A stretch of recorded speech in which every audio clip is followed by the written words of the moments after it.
Yo, yo, what's going on, guys? Welcome back to another Flesh and Blood stream. Tonight, we're going to be playing some Jarl. I have two CC Pro Quests coming up this weekend. One, oh, God, excuse me. One in Roanoke and one in Winston-Salem. Actually going to be crashing with a good buddy of mine. You guys may know him, Taylor Crawford, part of the Card Guys, also on the Breakpoints podcast. Gonna be crashing with him on Saturday night because it's quite a quite a long drive. It's about 2.5 hours to Roanoke for me, and then Saturday night would be 2.5 hours home, and then 3.5 hours to Winston Salem. So since Taylor lives in Winston Salem, he has agreed to let me crash on his couch so gracefully. But yeah, no, we're gonna be playing some Jarl tonight to see if the deck has the chops. I am still stuck between Cinder and Jarl for Worlds ProQuest season. I'm probably going to use tonight's stream as the final litmus test for whether I think Jarl is actually going to be able to, cross the finish line and get us there. I have a couple of concerns about playing Jarl at a tier 4 like Worlds. I am worried about time. Time is a real concern. Not because I feel like I play the deck slowly, but because I think that there are people out there that get frustrated and maybe don't want to have to play against the deck, and they might try to drag games out, or people might take a long time to make decisions and stuff like that. So I am concerned about time. And then the other thing that I'm worried about is the Verdance matchup. So we are working on the Verdance matchup. I got a couple of new tech pieces that I've got suggestions from the community, been playing Jarl and stuff like that. So we got a couple of things we're gonna try out tonight. So yeah, the one thing that I will tell you is that last time I streamed Jarl, I talked about playing Arcanite Skullcap as a way to have AB6, and I tried it in a game against Verdance, and even though it did help a lot, it didn't feel like it was enough to get us there. So I have some different tech that we're going to try tonight and see how it feels. We're going to see how it feels. Let's start back at the top. Wally, Jake, Toss, Drew, Rose, Tark, Dave. I think that's everybody. I think I had everybody. If I missed you, I apologize. Guys, thanks for being here and hanging out. I apologize, by the way, if I am a little less enthusiastic tonight, or maybe not as up and at 'em as I normally am. I have had a headache most of the day, so I apologize. I need to get reps in, wanted to stream tonight and stuff like that. So I've just had a headache going on, won't seem to go away. So I apologize if I seem a little down. Promise it's not you guys. I'm just trying to get through this headache while we're playing games tonight. Yo, Hall, what's going on? Jack, how are you, buddy? Has Oasis made it in now? We are playing Oasis Respite. We are playing Oasis Respite now. Yes, 110%. We're not on 3 copies. We're only on 2, but we're going to talk about that here in just a minute. Ben, what's going on, dude? Duck with a hat. Thanks for being here and still giving us some content. Yeah, happy to help. I mean, honestly, as much as I like to stream and like to give you guys something to do and hang out and talk about, I also need to just get reps in. So part of it is just me selfishly needing to play games before ProQuest this weekend. Oh, it's kind of a win-win for everybody. But yeah, if I'm not my normal upbeat self tonight, then that's why. All right, let's take a look at the deck and let's talk about some of the cards that I have changed. The main 60 and equipment suite is all of it is the same. It's just most of it is it's the same. We're playing 3 different cards tonight. As we look to our sideboard, I have cut Amulet of Echoes for Poison the Well, and I have cut our 2 copies of Staunch Response for Oasis Respite. Now, I am not sure how this is going to pan out. I have played Dio, I've played Syndra, I've played Fang, I've played all the aggro decks having access to Saunce Response, and there are times when you get a ton of value out of it, especially against Dio specifically. But Oasis Respite gives us the ability as like a way to like pitch and play consistently with Rampart of the Ram's Head. If we are behind on life, it is a 5 value card, depending on like where we're at in the game. And also, I'm also curious to know how Arcane Lantern feels tonight. We're gonna have access to AB4, and we're gonna play. So we're gonna play AB4. We're gonna play No Room Boots, Gloves, Heart of Ice, and Arcane Lantern. I'm gonna play Small Hammer, and then we're gonna play Coronet Peak. I played a game earlier today where I was on Arcanite Skullcap, and I was on AB3 and Arcanite Skullcap, and I was on Sledge. Now, my problem with this was that the only way I had to filter every single turn was Heart of Ice. And my opponent very quickly made the decision that since I did not have Coronet Peak, or that I did not have some way to filter the cards out of my hand, they literally never sent a physical attack at me the entire game until after they comboed. They comboed and put me down to 3, and then from there they were using physical attacks to be able to like take cards out of my hand to set up Light the Leaves for like a combo kill and win. So I had no way to Coronet Peak myself to discard Fiddlers. I was never attacked. I'm pitching Fate Foreseen, Sink Belows, Shelters, Fiddlers all game. It was very, very awkward and clunky. And so if Verdance is going to try and make this game plan a possibility, I would rather be on AB4 as opposed to conditional AB6, and I would rather have access to Oasis Respite. So we're going to try this. We're going to see what happens. I'm curious to know how it feels tonight. We are going to be looking specifically for Verdance games tonight. If other decks join, I will probably just play against those heroes, but we are going to be looking for specifically Verdance tonight, trying to see if the plan works or not, because knowing how this Verdance matchup plays up right as we're moving into Worlds is honestly one of the biggest question marks that I have about playing this deck. Icelander is our queen, praise Ice Heroes. Liking that base suggestion, Aurora saw short. I have not had the chance to test it yet, but it looks very promising. Admittedly, like that is something that I pulled that from the end of the stream the other night when I played Aurora. I have not had a chance to test it, but Sink Belows have felt really good. Did you lock in Aurora for the LL portion? I am locked on Aurora for LL. Yeah, Tom, so I don't know, like it just felt very awkward. Without a way to filter, and the only option was to just throw Hammer every turn, my opponent was just taking damage to stay below me. I was only ever able to use Arcanite Skullcap as AB6 after they comboed, and it felt really, really bad. So, I don't know. Acilio is much easier with one Amulet, so I completely agree.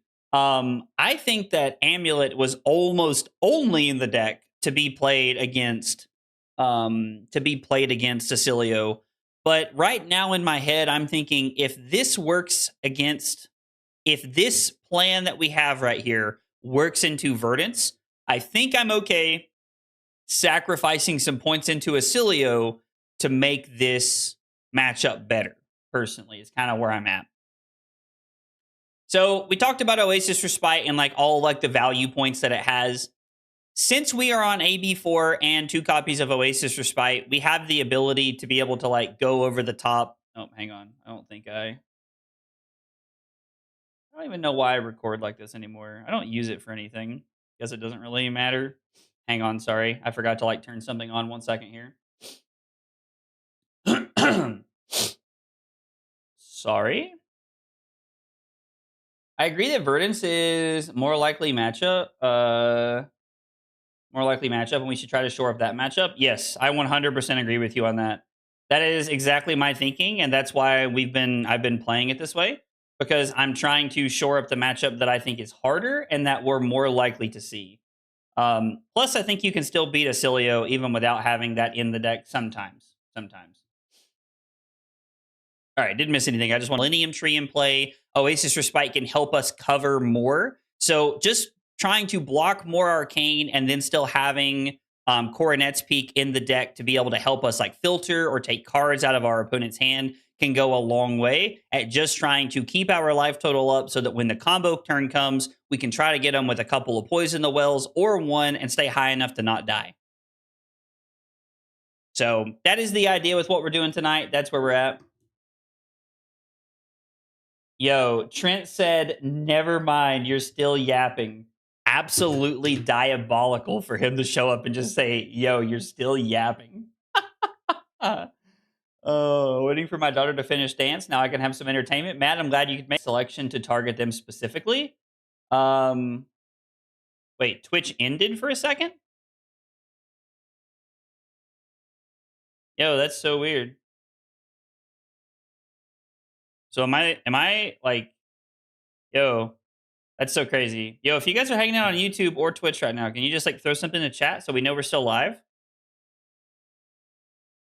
I just saw Dave said something on Twitch. Okay, it's back now.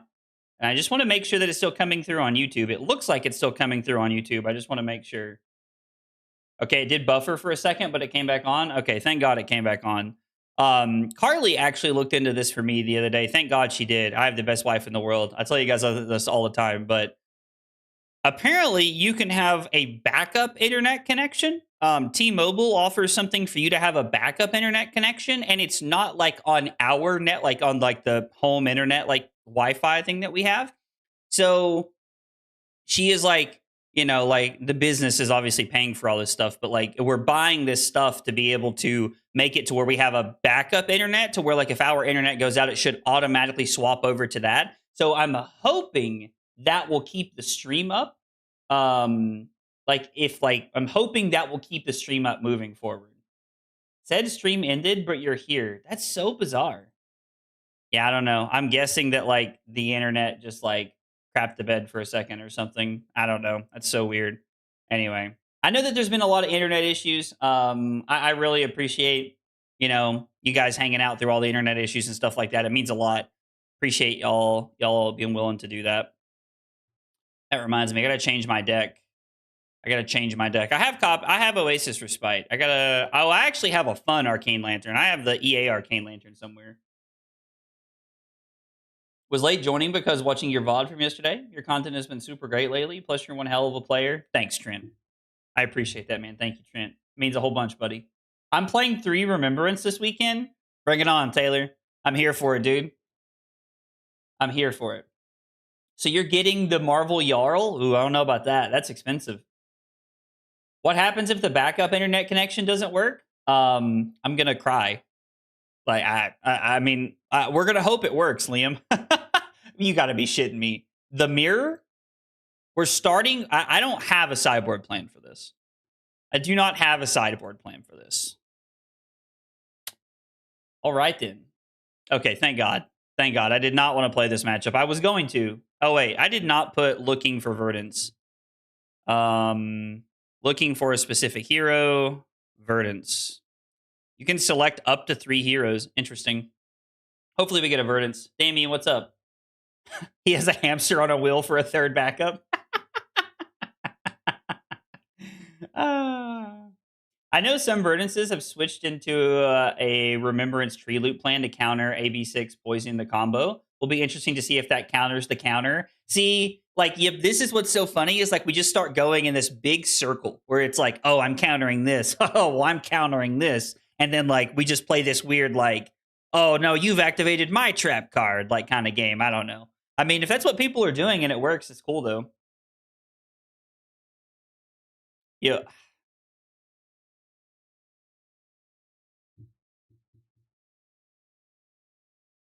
I mean, thank God. Sean, what's up, dude? You're just saying that because you're playing Dash.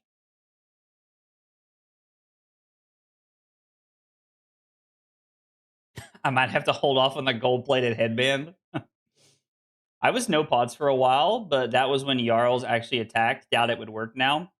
I think most of the lists have gone back to playing pots now at this point.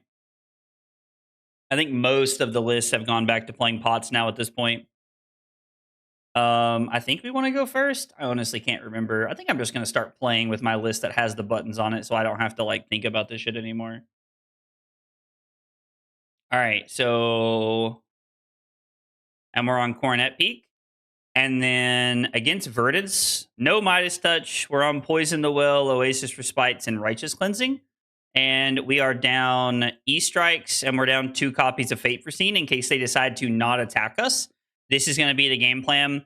And we're going to try and get rid of their chess piece using our equipment destruction. And we're going to try and set up second cycle Oakenolds so that we can like just try to hammer them down.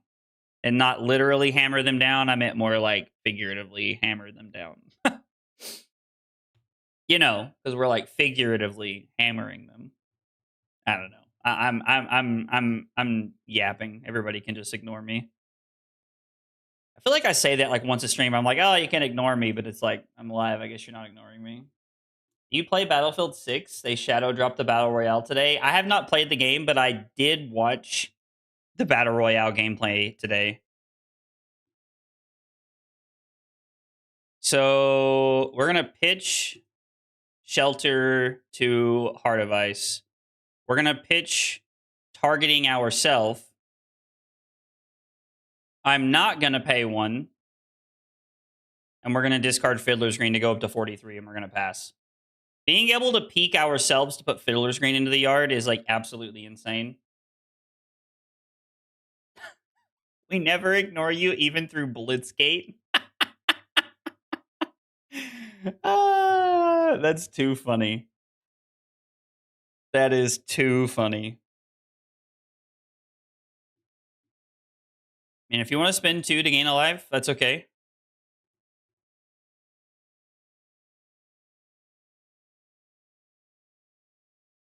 We're going to pitch this Poison the Well. We're going to pitch this Poison the Well.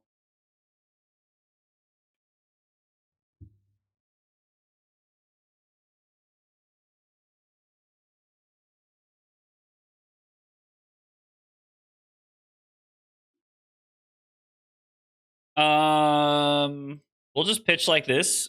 And then if they want to pitch their last card to Waning Moon us, that's fine. We're going to put Poison the Well on the bottom first. Now, they are aware that it is there.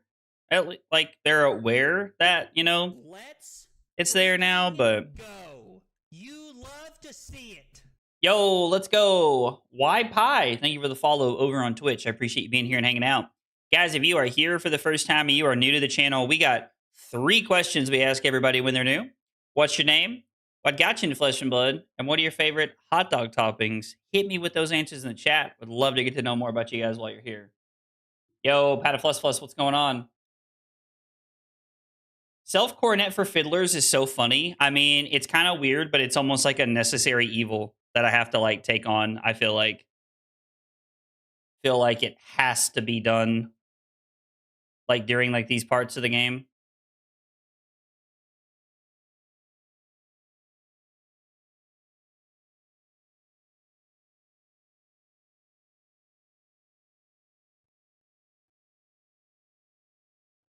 Gave the German 3 starting with a thumb. Is that a thing?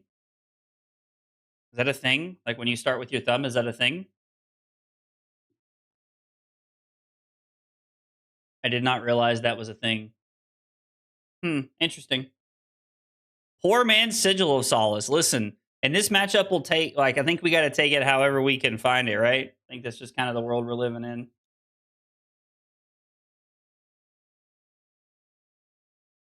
Waning Moon for 5.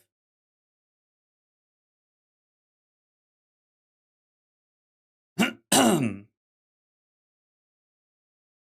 right, there's second tree and a CNC pitched. They're probably going to put tree to the bottom first, if I had to guess. We've not really seen a crumble or anything, so I'm okay with this. We're going to pitch this to activate Heart of Ice, and then we're going to Coronet Peak them this time around. We might as well take a card out of their hand this time.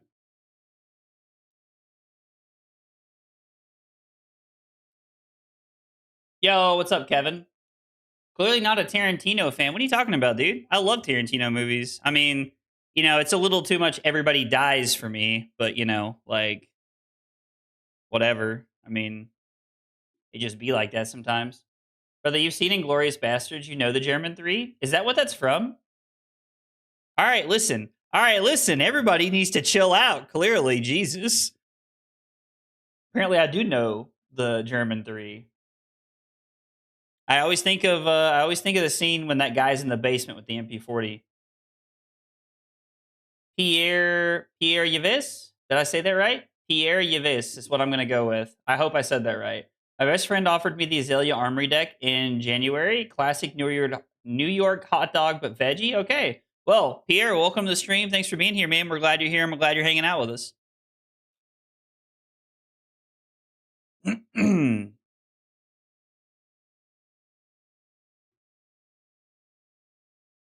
Um,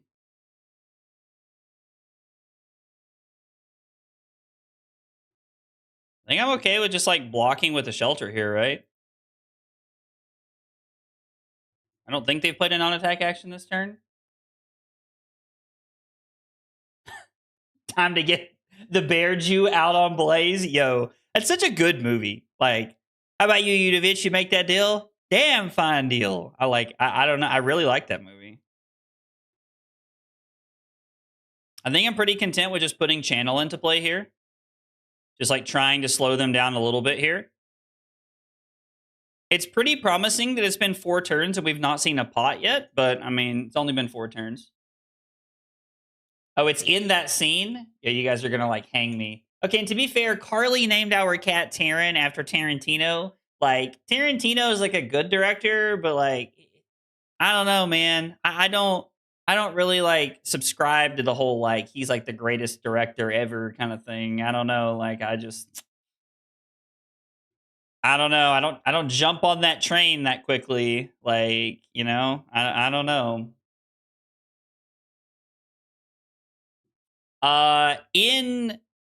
In like my idea of how we want to be playing this, yes, that is exactly how I see it. It is not necessary to get Storm Striders off the board. It would be nice if we could. It does buy us a lot of breathing room. But the main goal is to get Barkskin off the board, and then like we can aim for Striders as a secondary objective. I hate to, but we're gonna block with Oakenold here. We can always remember remembrance it back if we need to. I don't think we want to sink here. I think I'm content with just activating Coronet Peak on my opponent's turn and taking 1.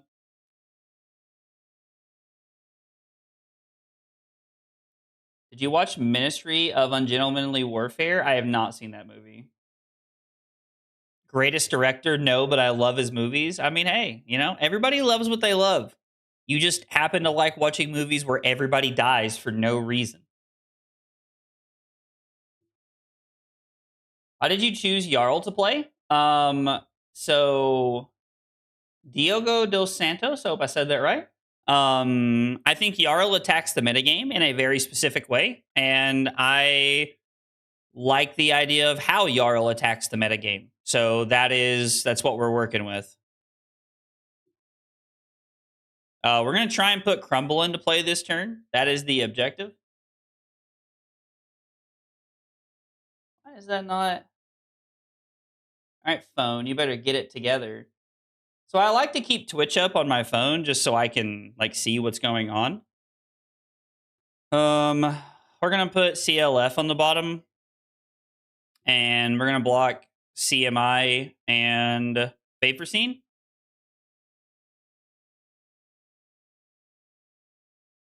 I am worried about going to time at a major event like Worlds. Yes, on God, for real, for real. My greatest director of all time. I mean, I am a Christopher Nolan fanboy. I don't hide from that. Like Inception, Tenet, like Dark Knight. I mean, like some of the greatest movies ever made. And I don't know who's questioning that. You know, like phenomenal movies. Like, what are we questioning here?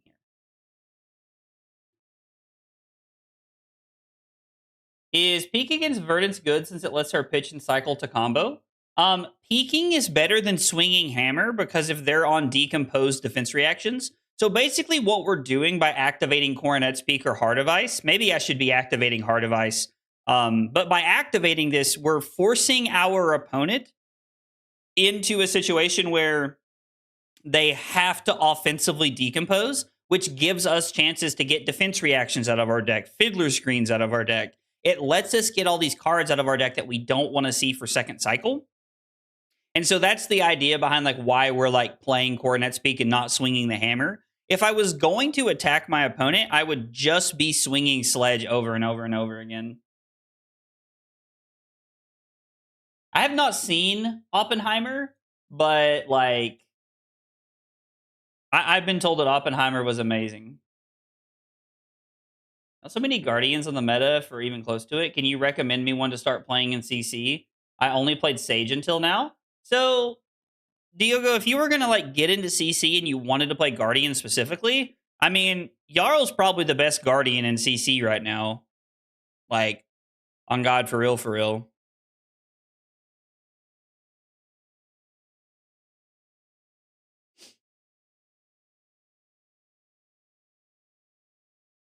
Probably the best Guardian in CC.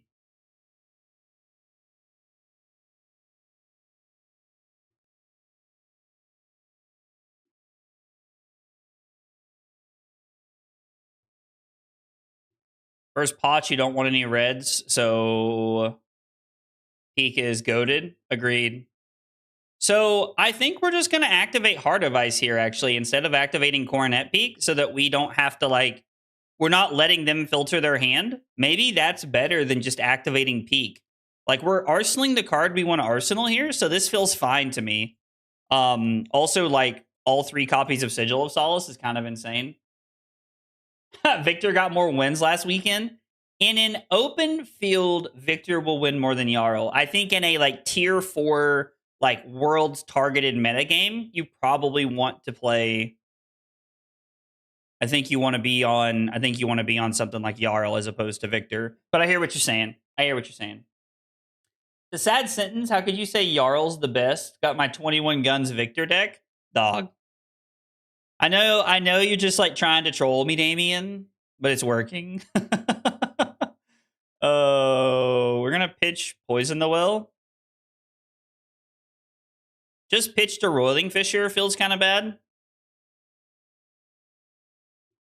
I think I'm pretty content with arsenaling the Frozen to death here. Playing all 3 of these in one turn is hilarious. I'm imagining them being like, Poison the Well. Oh, I'm curious to know what they say in the chat. No ice card? They just said, whoa. I just said it was a weird hand. Why are we here so early? So since I record the Wednesday recap video after my stream on Tuesday, I've started streaming on Tuesdays an hour early so that I have time to record it. I don't feel like I'm being rushed. I can edit it. I can put the whole thing together, and I just don't feel like it's like this like major thing for me. So it's been kind of nice to like have that to be able to do.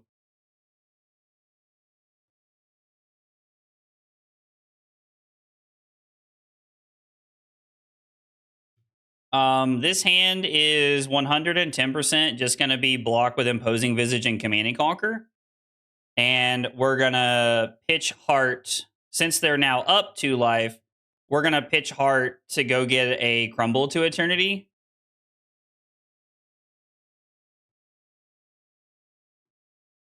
I mean, it is turn 8 and we've not seen a pot. I'm not writing the game off yet, but it does feel very good for us that we've not seen a pot yet.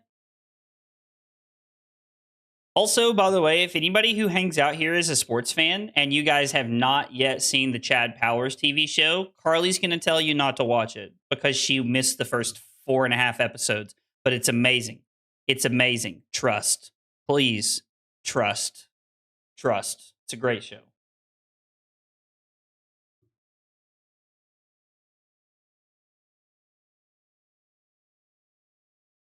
We're now being attacked with the fruits of the forest.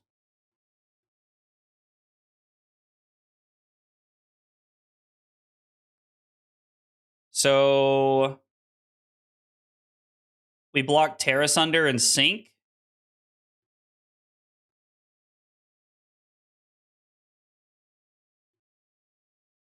As much as I would love to play the Roiling Fisher this turn, no, we have to, right? Like, we have to play the Rolling Fisher, because if we play the Frozen to death, we have to pitch this, and I would much rather. So what if I pay like this? I mean, technically I could pay 1, right? I guess technically I could pay 1. I just like left myself open to more damage. Only sports I'm watching tonight is the World Series. The World Series. When I hear the World Series, I think of baseball. Didn't baseball just start? Talking about like the World Series of poker or something? Is it really? No, there's no way it's world. Is it World Series time? No.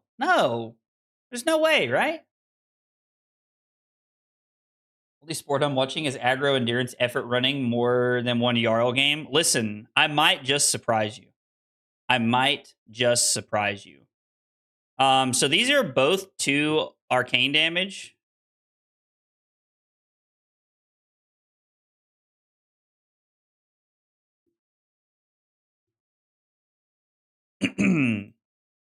We are going to peek ourselves and discard Fiddler Screen.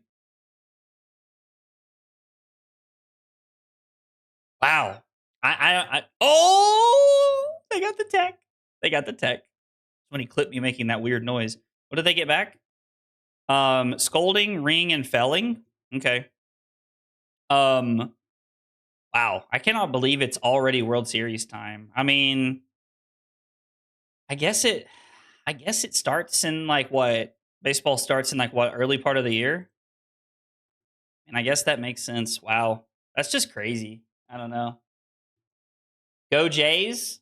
Are you a Blue Jays fan? I'm going to assume, Darkodius, by the way you're talking. Is Fatigue Wars hosted by Acroblaze 96? Oh, it's definitely going to be a fatigue battle tonight. I mean, it's 52 to 50, and it's been 11 turns, and we have not seen a pot yet, like pot combo. They did not get 3 fellings. Aggro gets ready for the Super Bowl in August. Like, man, I thought I was a sports fan. Admittedly, baseball is like the one sport that I don't watch as much as I did when I was a kid. I watched a lot of baseball when I was growing up, and that's just like not really been the case since I got older. Just has not really been the case since I've gotten older. Baseball has not been like a big priority. Watch a lot of football and I watch a lot of basketball, but like that's it though. That's it though. What did they put back?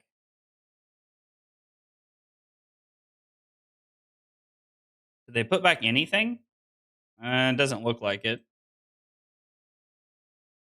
We have Remembrance, so I'm pretty comfortable just blocking with Oakenold so we can shuffle them back in. Hey, John, what's going on, buddy?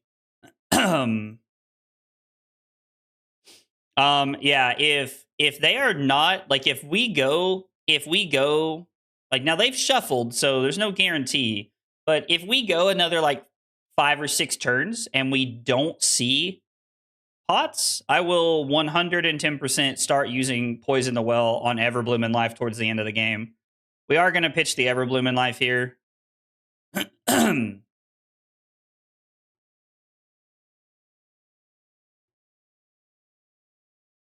mean, their hero abilities on. Should we just start swinging the hammer?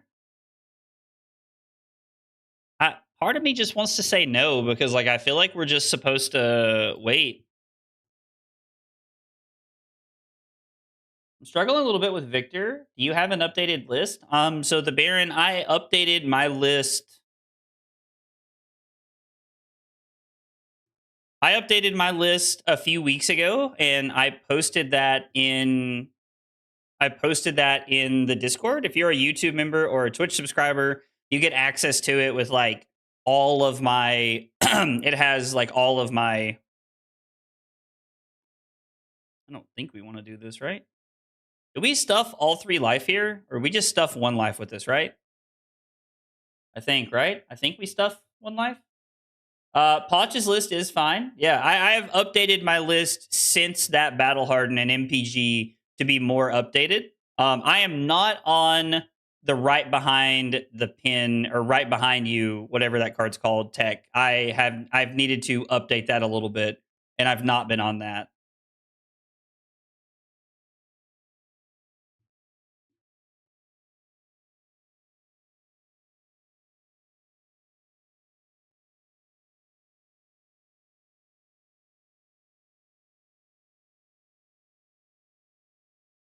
Yep. And then I'm going to pitch this in case this is a felling. We can just play the Oasis Respite.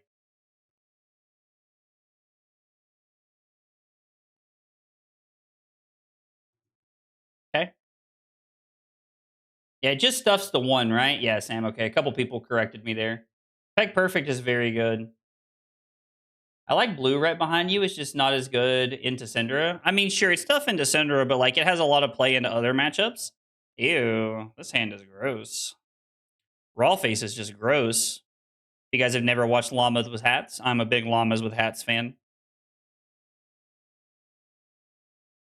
Feel I need to clash a little more, having fun on him. I mean, listen, if you enjoy clashing, load the deck up with it.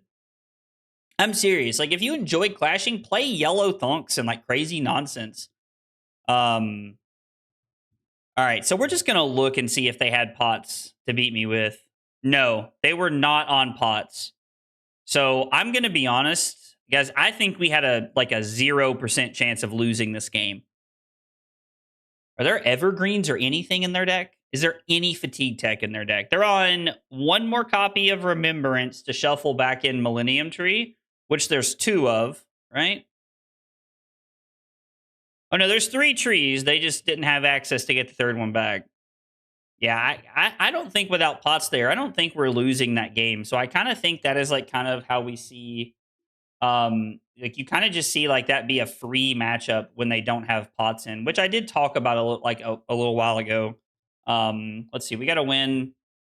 Op was not on healing pots. Matchup is basically free when there is no pot combo. Turn my headset back on. Turn on caps lock. Was at 50 life on turn 14 when they conceded. Okay. These are the kinds of matchups that, like, when we're playing them IRL, we'll have to be aware of what's happening and try to stay on top of that. Yeah, I don't think they can ever win that matchup without pots. I agree, Dylan. Also, guys, by the way, I don't know if you guys have been playing Flesh and Blood for a while, you probably know who TCG Talk is. His name's Dylan. I think we're good friends. I say that he may hate me. I don't know. I don't think so, but just in case. And he recently put out a video saying that he is like kind of stepping away from Flesh and Blood because it just doesn't align with where he's at in his life and how he feels about card games and stuff like that. So if you guys like Flesh and Blood content, and you guys appreciate the game being where it's at and where the game is at right now, I encourage you all to say thank you to Dylan or DM him or send him some nice messages, because Dylan is one of the biggest reasons that the game has got to where it is. He was like putting out content long before the game was like cool. So, just like big shout out to Dylan. And I hate that he's stepping away from the game, but I understand what's going on. So anyway. Nice stream, EU friendly today. Bozen, what's up, buddy? I try to be as early as I can sometimes. Certain matches lose a lot to Clash, but have to be ready for Brute and Guardian matchups. Yeah, Baron, there's definitely some good sideboard cards that you can play in those matchups. Like I think in like those matchups specifically, you're probably looking to be on probably want to be on like some number of staunch response or like remembrance to be able to like cycle back in the copies of you want to be able to like cycle back in the copies of ooh, just throwing this out from hand, huh? Interesting.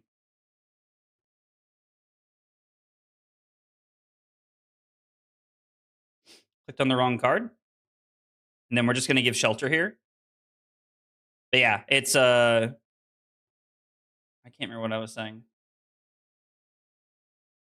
We did win. They conceded. We are best friends, dude. You were one of the reasons I stayed in as long as I did. Well, Dylan, I'm glad, man. I genuinely hate to see you go, man, but I get it, dude. You know, when you said you were like downsizing to like, you know, only like playing to like only playing like, you know, like you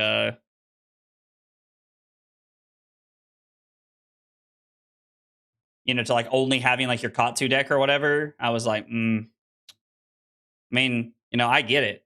Like you know, like if you're not happy and you're not enjoying something, you shouldn't make yourself do it, you know? Like at the end of the day, like this is a hobby through and through, and you should enjoy that hobby. So, we are not going to pay to discard, and we're going to go to 46. Curious to see how this game goes. They're already showing me red evergreen, so like they're already on like a very different list than our last opponent. A huge reason I love Katsu so much, 100%. New Discord sound incoming. Oh god.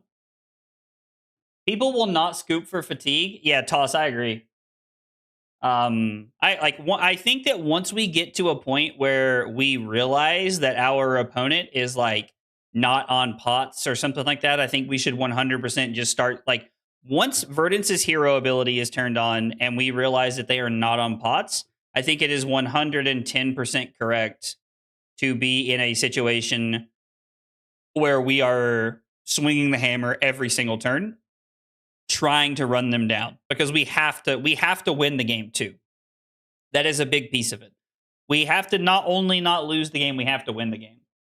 That's why I went Guardian. I have fun with the class even when it's not doing well. As long as you're having fun, that's all that matters. Why block with Roiling? Because I'm trying to be as high as life total as I can. Are you talking about last turn?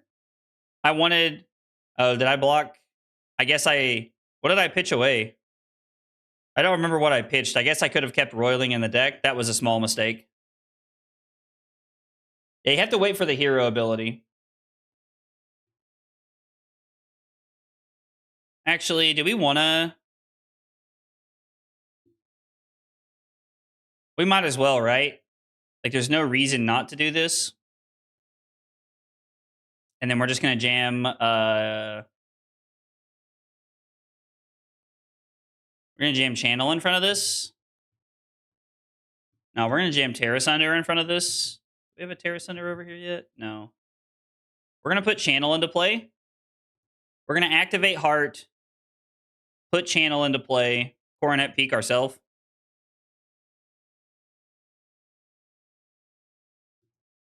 I mean, yeah, getting someone penalized for getting a player penalized for like playing slow is like nearly impossible to do. Like it's so hard for a judge to make that call. It has to be like incredibly blatant obvious that they are like stalling and trying to like do that on purpose. It's tough to make that happen. Oh, this is a clunker. Clunker.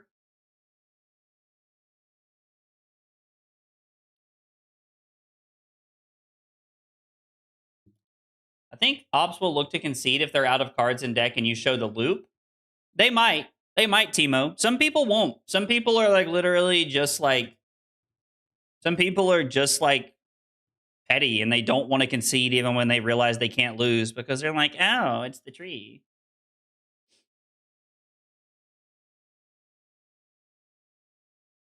All right, what is going on with the hang on just a second. We're gonna flip over here for just a second. Is there something like what's going on with the Twitch and YouTube alerts tonight? By the way, major danger with let's see, with 10 months of Prime support over on Twitch. Thank you so much. I don't know why they're not popping up tonight.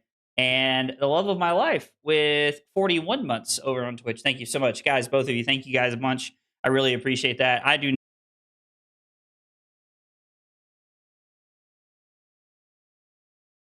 I do not know why they're not popping up. Hmm. I'll have to check like Streamlabs in a minute and see what's going on because I have like all those notifications run through Streamlabs. We're just gonna arsenal this. All right. Well, there's our other roiling fisher. I would like to be if they get the tree in play again. We might just try to like spike the tree or something.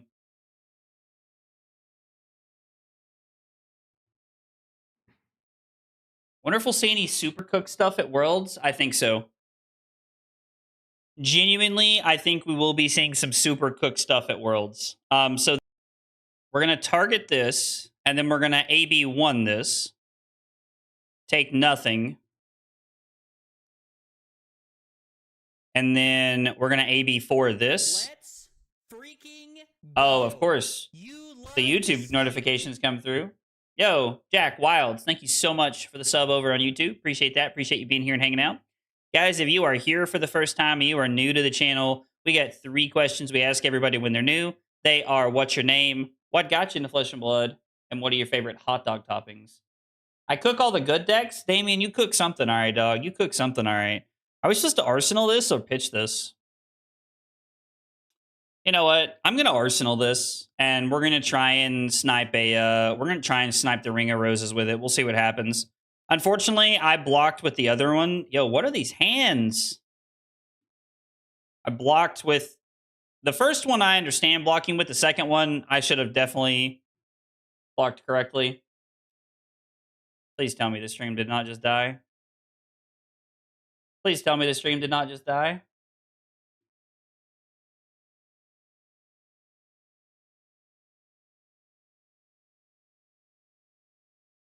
It looks like it died and it came right back. God, I swear the internet's pushing me tonight.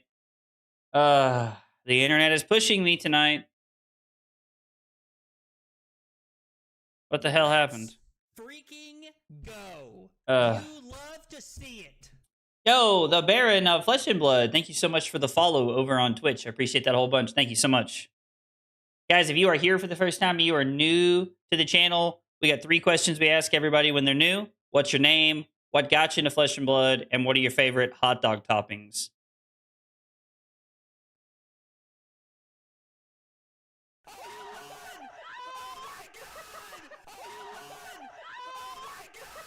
Yeah, the Baron.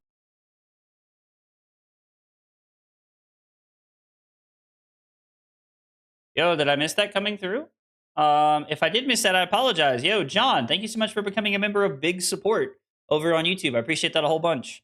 I apologize. I think the lag with my internet is like kind of like killing everything right now. I apologize, guys, but thank you guys so much for being here. Thank you guys for hanging out, the support. I appreciate it. It means a ton.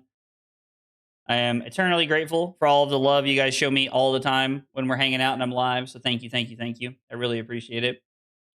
Yeah, I definitely do not know where I missed the membership at, but thank you, John. I appreciate it.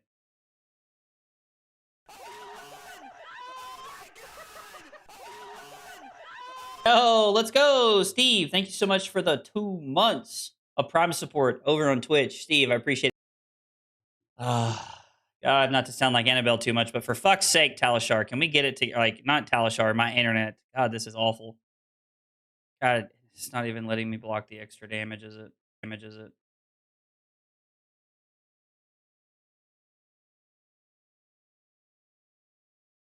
Uh,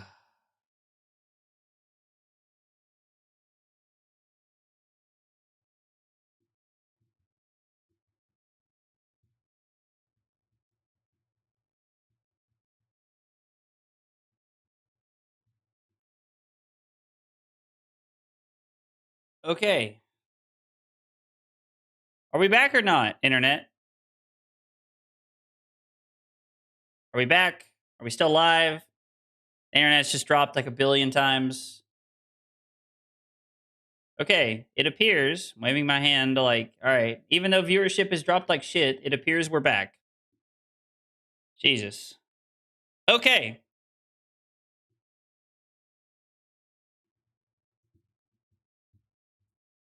All right, well, opponent's being very nice. That's nice of them. I appreciate them being chill. Yeah, so internet has been all over the place. Guys, I apologize. It seems like the internet is back up now. This is exactly why Carly has been trying to get me this like backup internet so that this kind of nonsense doesn't happen to me. Like, God, this is so obnoxious. It's my face, phone, unlock.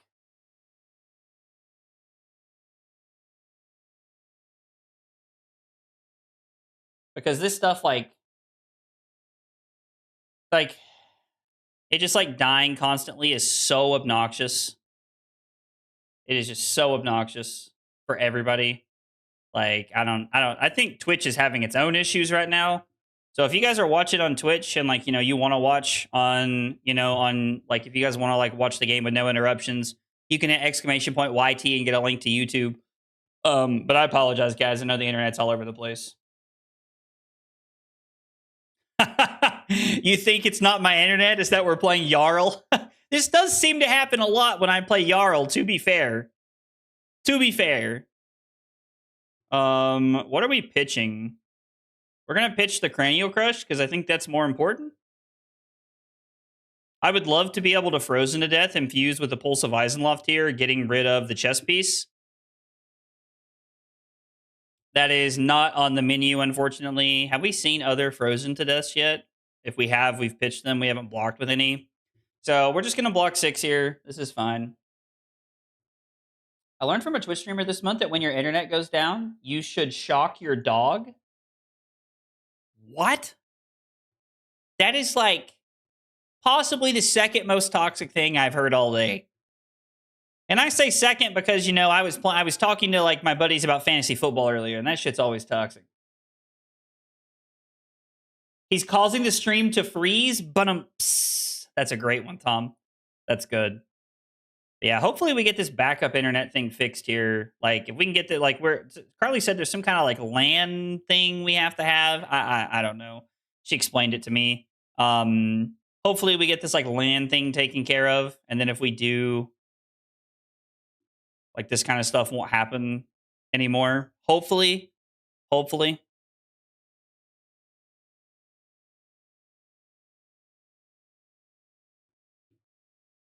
So we are going to block with Channel Mount Eisen, and we're going to block with Shelter from the Storm. We're going to take 1 to 45, which is fine.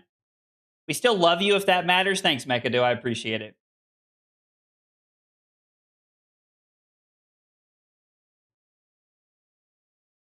Or are we condemning somebody? Did somebody do something awful, I take it? We're going to pitch this to Heart of Ice, and then we're going to play both sides of Everbloom in Life to go to 46. And we're going to put Crumble on the bottom, so now we have a second cycle Oakenold stack, which is great for us. I want them to put Ring of Roses into play 1 turn, please. I don't think this is an internet thing, really?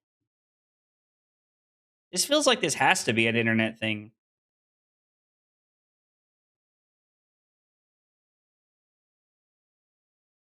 All right, it's been 10 turns. Are they not on pots here? Like, is there a world where after 10 turns they're not on pots here either? We're going to put Frozen to Death on the bottom, and we're just going to block 9. We're going to give it like 2 more turns, and if we don't see a potion in the next 2 turns, we are just going in. It's because we're just going to start swinging hammer as much as possible. I mean, I guess their hero ability's not on, so we shouldn't do that yet, but...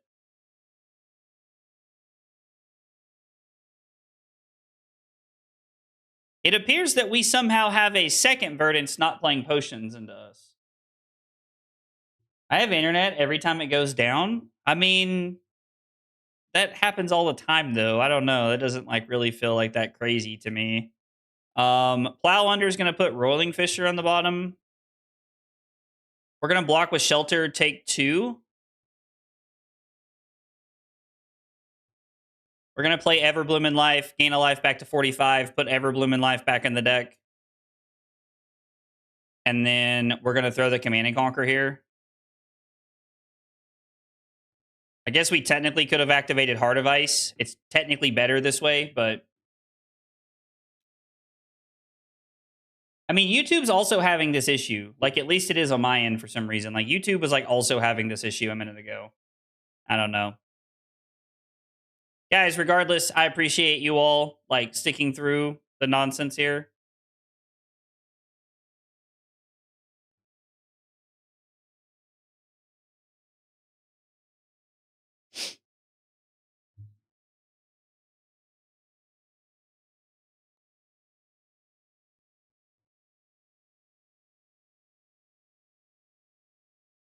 I guess there's also like a weird concern that they're fatiguing us.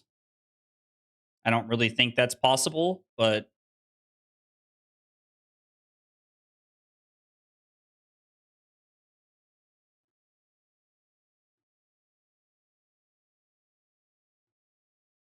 their hero ability is officially turned on, so we're just swinging hammer every turn. 13 turns we've seen no pots. That's true. Mental block is exactly the reason that it is better to do this. We're also going to go ahead and arsenal this Oakenold.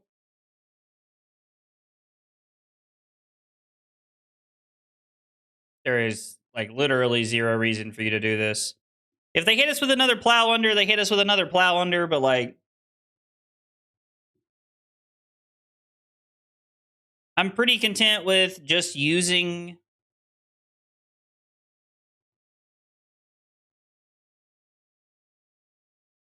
I mean, if they're on Remembrance and no pots, that's crazy work. That's really interesting. Is that like a new thing people are doing? Like, are people on Remembrance and no potions now? Like, is that like really a play from Verdance that we're seeing?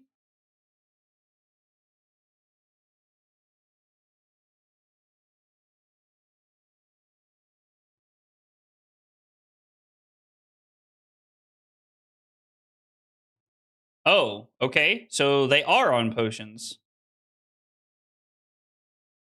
Took them 13 turns to find a potion?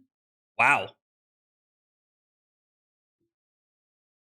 Or your cable company will cut your electricity? Oh, man. That's funny.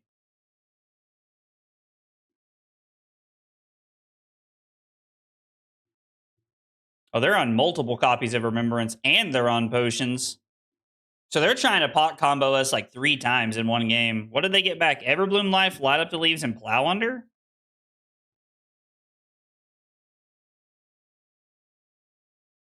I can't throw the Righteous Cleansing, so we're just going to swing the hammer. I mean, yeah, like their hero ability's turned on, so we're just hammering the rest of the game anytime we get the chance to. Their next hand has 2 pots and doesn't block. I mean, I'd rather it not, though. Yeah. I mean, if I play 13 games again, like 13 turns against you, and you're playing Verdance, and you don't put a single potion into play or pitch one, I am assuming that you are on no potions. Now I'm wondering if our last opponent was on potions or something crazy. They're gonna do both. They're like Radio. They want both. Radio is a great movie.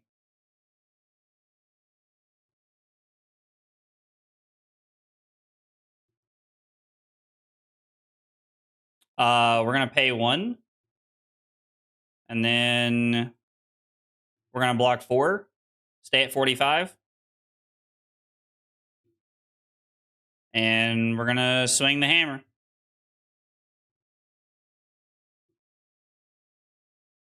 They could have sunk 1 or 2 to plow or felling. It's very possible. I mean, they might have tried to bait us, but like, did they really? Like, did they really accomplish anything? I guess would be my question, Dave.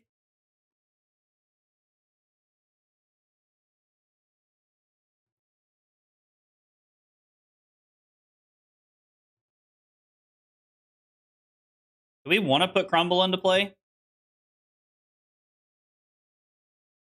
I also don't really think there's a reason to like fuse the Oakenold here. Like, I don't really know like what we're accomplishing by putting the Oakenold into play.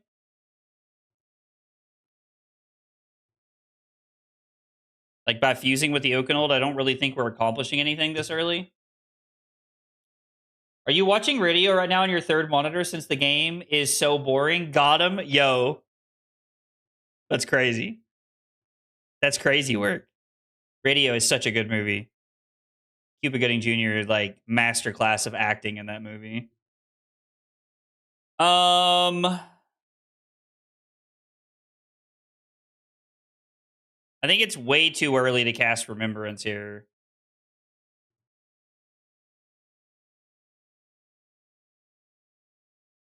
We are going to hang on to the Channel Lake Frigid in case we draw an ice card to put it into play with next turn, I think is fine.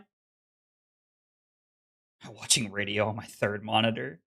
Dude, y'all crack me up sometimes. It's too good. That is too good.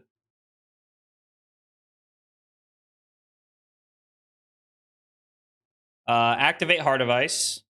Put Channel Lake Frigid into play. Attack for 4.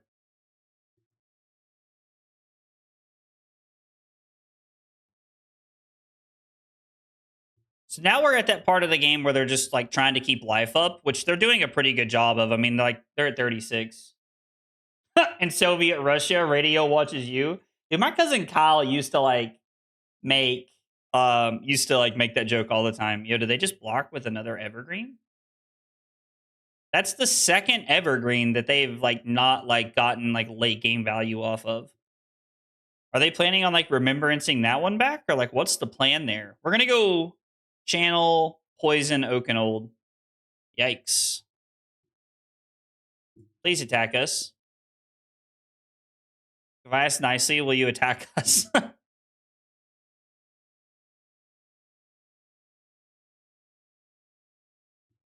There's only 2 potions in play, so pitching away the other poison's probably fine.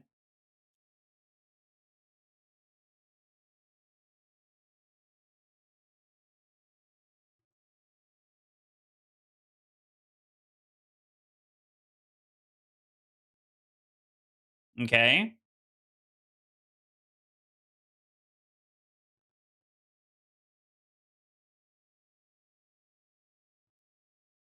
I have so many questions. We're going to pitch to Heart of Ice. Coronet Peak ourselves, discard Fiddler's Green, go up to 49 and pass. I wonder if they're going to do that thing where they're going to go for a smaller combo with only 2 or 3 pots, and then they're going to put them back in their deck and then go for the big combo later and try to hit us with 2 combos. I mean, it's very possible that that's their plan.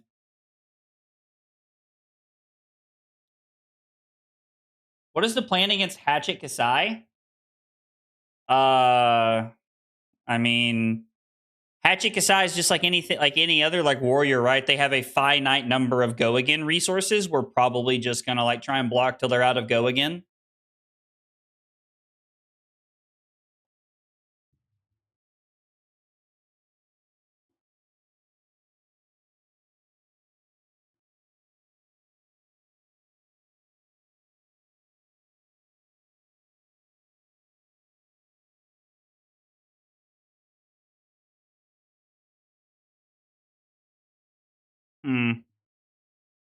I think I'm just gonna activate Heart of Ice and then put a counter on Stormstriders here. Or do we just want to attack again? I mean, getting this off the board is nice, right? But how many Frozen to Deaths have we blocked with? 1. And if we have enough Oakenolds to ice ratio left, we can remembrance back some copies of Oakenold icy stuff, of double of Crumble and or Pulse. All right, well, we cannot block with this Roiling Fissure, that is for sure. That is for sure. We need this to be able to get Heart or the Ring of Roses off the play. What's your plan into Pummel Kano? Honestly, just cry. Just cry. Pummel Kano, we just admit that we are the inferior player, and we just concede and go home. We're just taking 2 here, right? As much as it sucks.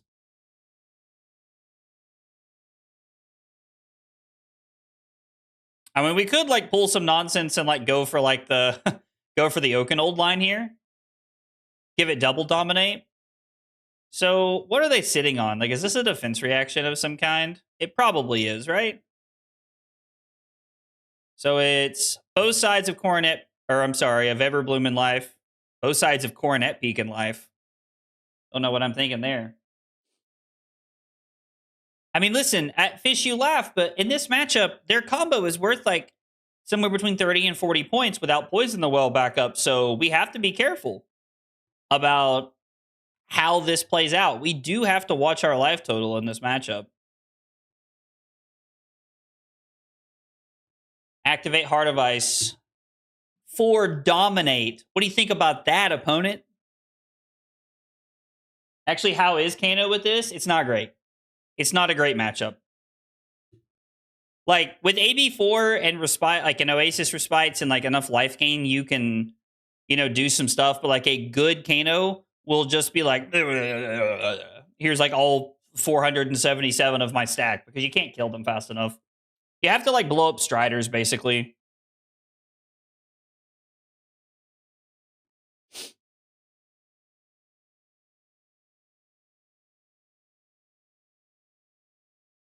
The fact that they have a copy of Remembrance left in their deck is like hilarious to me. Like, is this really like the new thing that Verdance is doing? Is this Majin Bay tech that I haven't seen yet? It's hard for Kano to stack to beat double Oasis now. Is it really? All right. Well, we just put that to the bottom, sadly. So we are just going to have to deal with that the rest of the game.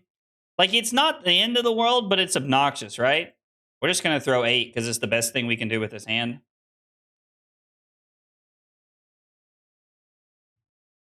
Can't just use your tomes before you send the combo like before. It's interesting. I'd never really considered like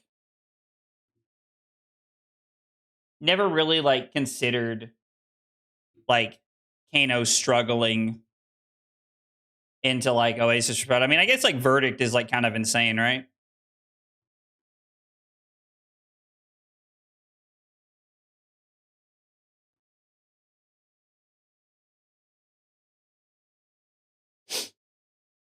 Put Frozen to Death on the bottom, block 9.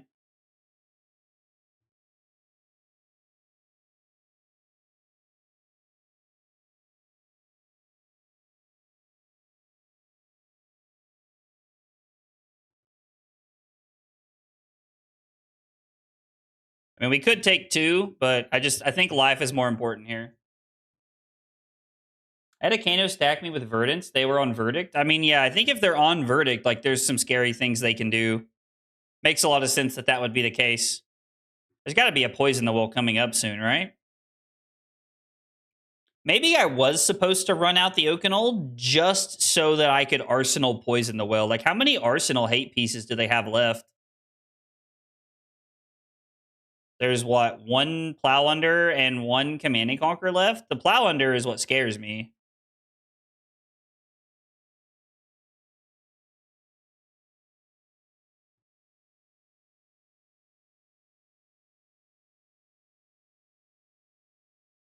I want to keep the Everblooming Life in my hand if I can. I pitched Plow 2 hands ago. I mean, yeah, but like it's still like the concern, right? Let's freaking Make go. this. You love to see it. Bajarki Mar Ingolfson. I really hope I said that right. Thank you so much for the sub on YouTube. I appreciate you being here and hanging out. Guys, if you are here for the first time and you are new to the channel, we got 3 questions we ask everybody when they're new. They are, what's your name? What got you into Flesh and Blood? And what are your favorite hot dog toppings? Tell me about yourself. I'd love to get to know you guys. Also, I missed one of those earlier. I'm very sorry, guys. I know it was when the whole thing went down.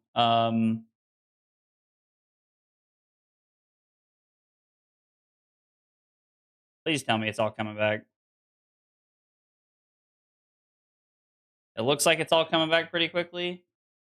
Yeah. Like, I know Carly said that this was like not like an internet thing, but this is 110% an internet thing. I can tell because everything on my computer is stopping at one time. Ugh, God. Michael comes back and says, "Oh, we're finally back." And then my internet almost dies. Oh, that's too funny. No Poison the Well is going to make this interesting.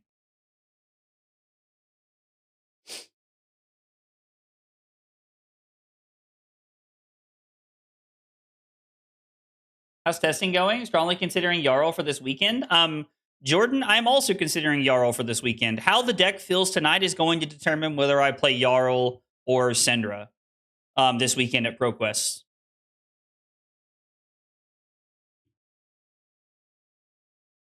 We're going to pitch their Remembrance to start with here. Oh, there it is. Marowak. Thank you so much for the sub over on YouTube. Appreciate you being here and hanging out. It means a lot. Thank you, thank you, thank you. And guys, to whoever I missed the message for earlier about being an MTG refugee, I apologize. I know that I invite you guys to talk to me and then I missed it, so I apologize. Is File Explorer also messing up? You know what? Next time it starts to crash, I will see if File Explorer is being weird. I truly will, because if it is, I want to know. This is only a mini combo, but they can combo me again is my concern, right? Well, I guess they can't remembrance this in, can they? Ooh, pretty good mini combo, though. I mean, we're going to block as much as we can. Fall to 42.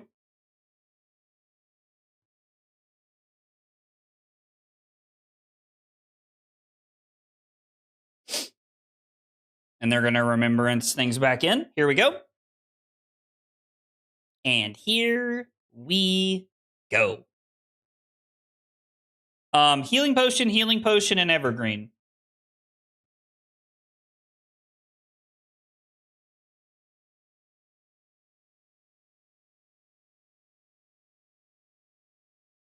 I mean, we might as well, I guess.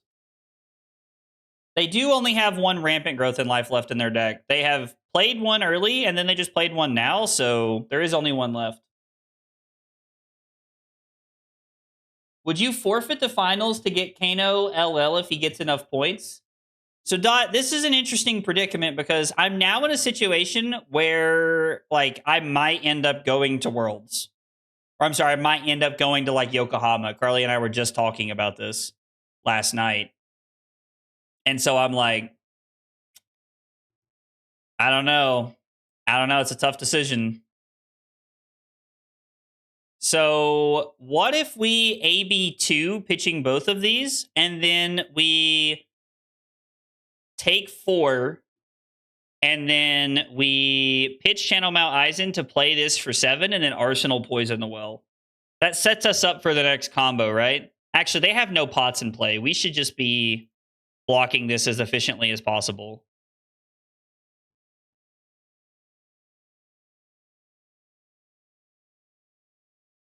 I am hoping to draw my Rolling Fisher soon.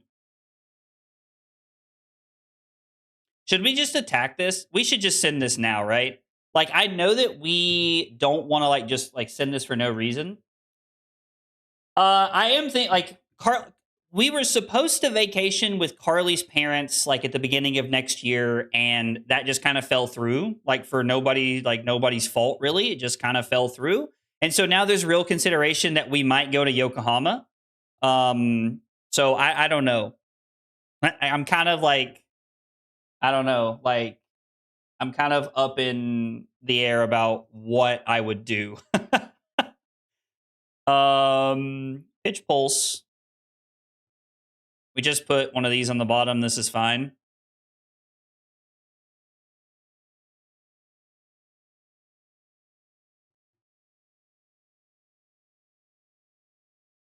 We're just going to block this out as much as we can.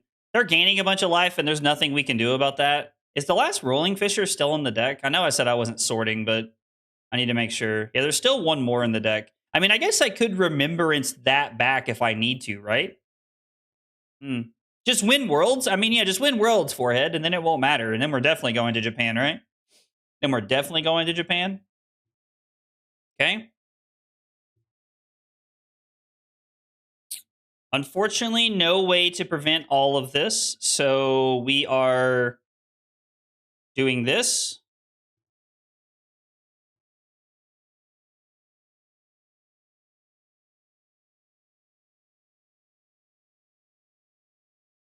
The tree is fine. It's obnoxious, but it's fine. Wait. Man, I would love to have a seismic surge to get both of these things, although I don't know that that's possible. So yeah, we're just gonna get this and pass. The tree is obnoxious, but like not the end of the world. Terra Sunder will be important late game. I think there's one copy left. Yeah, there's one copy of Terra Sunder left. But ended up saving the money so we can visit family since my future and sister-in-law is having a baby shower. Oh, dude, let's go. That's cool. That's cool, man. I'm glad you guys get to do that, Dot. That's awesome.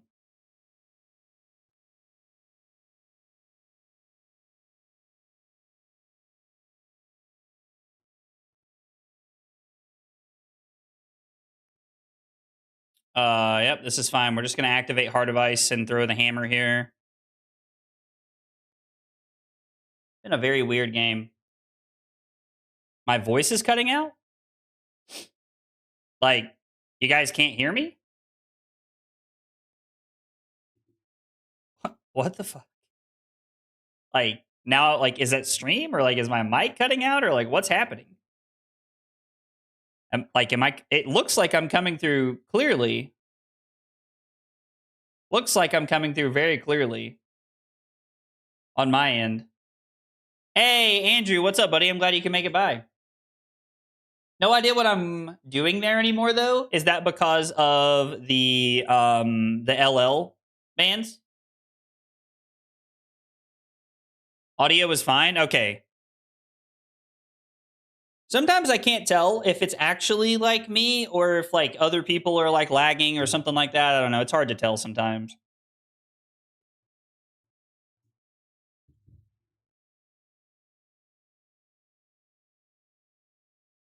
Okay.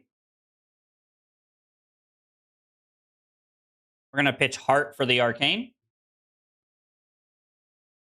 Yeah, I guess that is the last plow. So there's no more Arsenal disruption, which means when we find the second copy of Poison the Well, we're literally just gonna sit on it and sandbag it. We're just gonna sandbag it till the end of the game so that we can snipe both of their potions.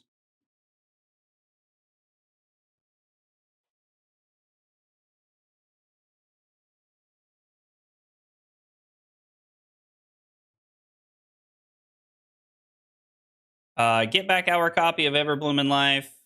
Activate Heart of Ice. Swing Lay Hammer for 4.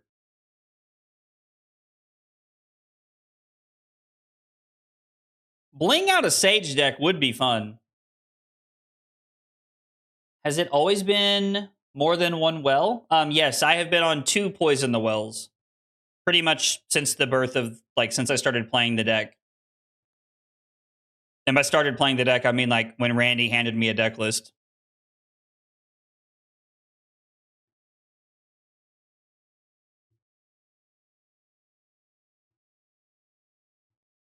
I am very curious to see how people will adapt to LL with the recent bans. I personally think that Aurora gets, like, a pretty decent, like,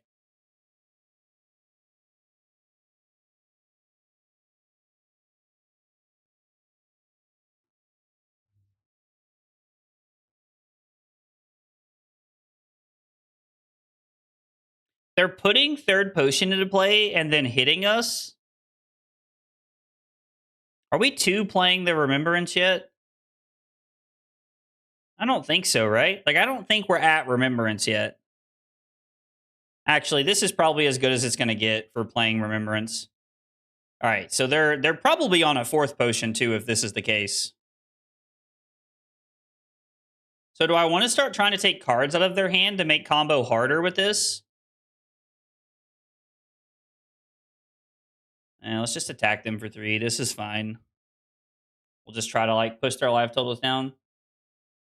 I mean, picking up Rosetta Thorn is like now basically like it's going to be super cheap. So I understand you can't play it in LL anymore, but like if you wanted to pick one up, now is the time to do it. We are going to get a Roiling Fisher back. And we have 2 copies of Crumble to Eternity and Pulse left in our deck. So we're going to get back 2 Oakenolds here. And then we're literally just going to sit on these Poison the Wells the rest of the game if I can.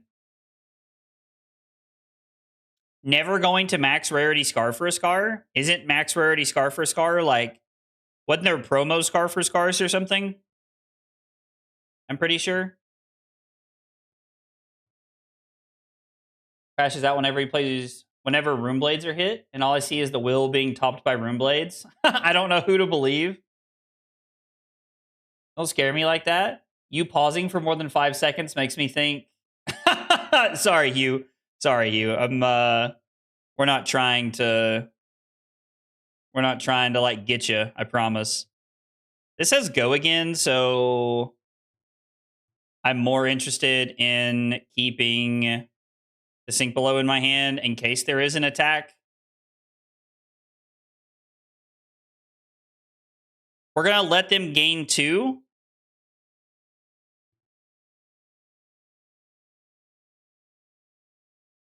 We're now going to pitch the Glacial Footsteps. Poison the Well in response.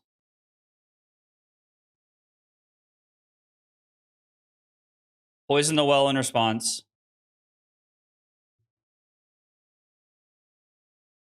So they've gained 5 this turn. Having the red is going to hurt a little bit here.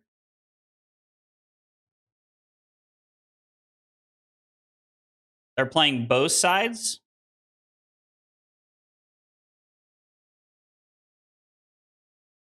So they're going to have gained 7. 5, 6, 7. Now they're going to push quite a bit of damage here, but with them being out of rampant growth in life, I don't know how they beat us from here. And then we take 4 more and go to 29. And now I don't think they have enough left in their deck to beat us. That was the last like real combo piece. So at this point, we're just like, yeah, they just said GG. I'm going to say it back to him. Yeah, there was no shot they had enough in there to be able to get through it at the end of the game there. Well, 2 very weird Verdance games so far tonight. 2 very, very bizarre Verdance games tonight. We did get a win against Verdance. 13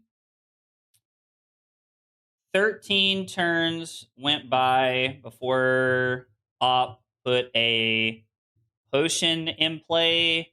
On turn 12, I assumed they were not on pots and started attacking. Was also the turn they decomposed for 8 to turn on hero ability. All right, well, it's looking pretty good so far. I mean, don't get me wrong, 2 wins does not mean that like we have like de facto solved the matchup, but it does feel a lot better now with the way this is going.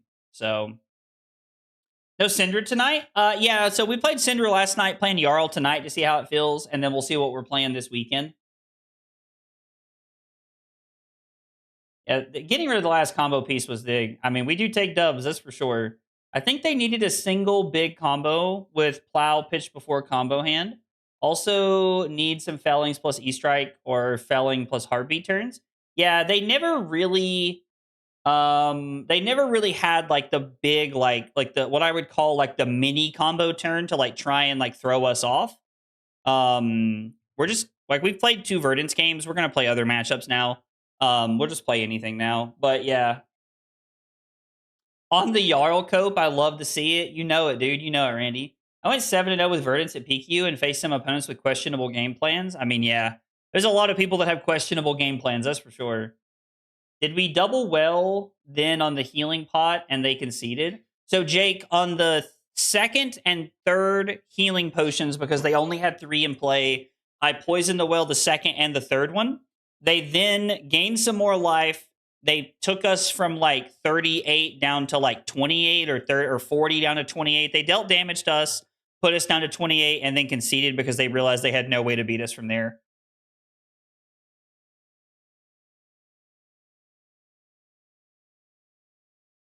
Well, I mean, Jake, they're conceding after they've went for it and not been able to clear it.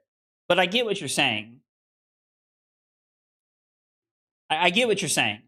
Like, we need people who are like, they have a competent game plan into fatigue decks with Verdants to know what they're playing against. Oh, they're actually going to play this one out. Okay. I think I have a tough nut board, but I don't remember. I honestly have no idea what we board in this matchup. I think I actually made one. Let's see. We wanted to go first, but they're going first. We want everything but poison the wells. And then we just want to be on Big Hammer, I'm pretty sure. Yeah, we're just on Big Hammer. But yeah, like I agree. We need reps into like Verdant's players who understand how to play the matchup. And that was not one of those games, but that's okay. 50 minutes on Talishar is 70 minutes in paper. I definitely do not agree with that. I 110% believe that I play faster in paper.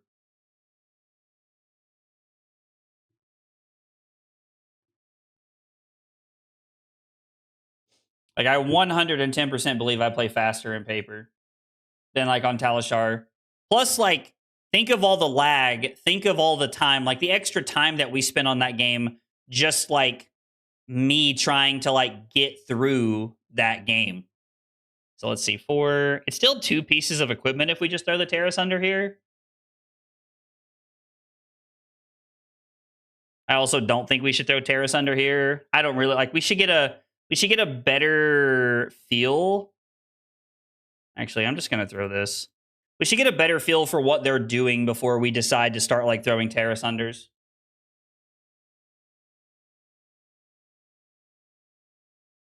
Yeah, my turns are like 10 seconds. I completely agree, Randy. Like, I think that is a very accurate representation of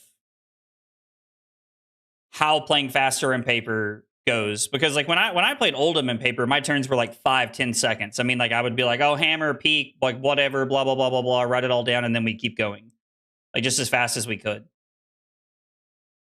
Okay, so this is their plan.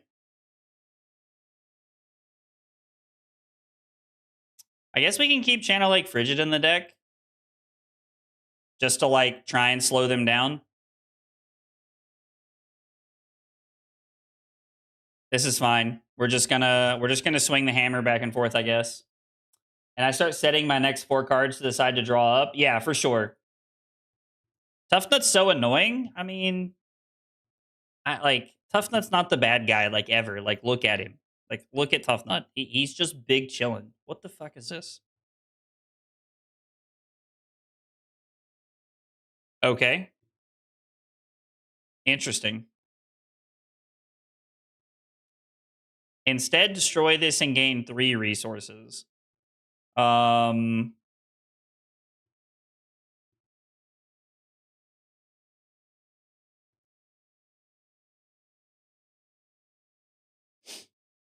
guess we'll bottom this. I'm actually not going to sink below here in case they hit a blue off the top. I want to be able to give the sink below to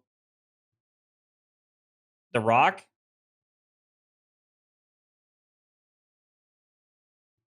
Actually, we're just going to block 7. And then I'm just going to use Tunic to swing the sledge. We'll Remembrance these back into the deck later after we've like torn through some of their equipment. I mean, admittedly, we're going to need stuff that actually tears through equipment for that to matter. Not just like throwing hammer over and over again, but... Hey, Gamer Messiahs, what's up, buddy? He just won't die? I mean, yeah, but a lot of things just won't die, right? Yes, Jarl is cope. All right, tell me why Jarl is cope. Like, I'm open for Jarl. I'm open for Jarl to be cope, but like, tell me why it's cope. That is like the one requirement I make of everybody, is that if you're gonna tell me the deck is not good, you got to tell me why.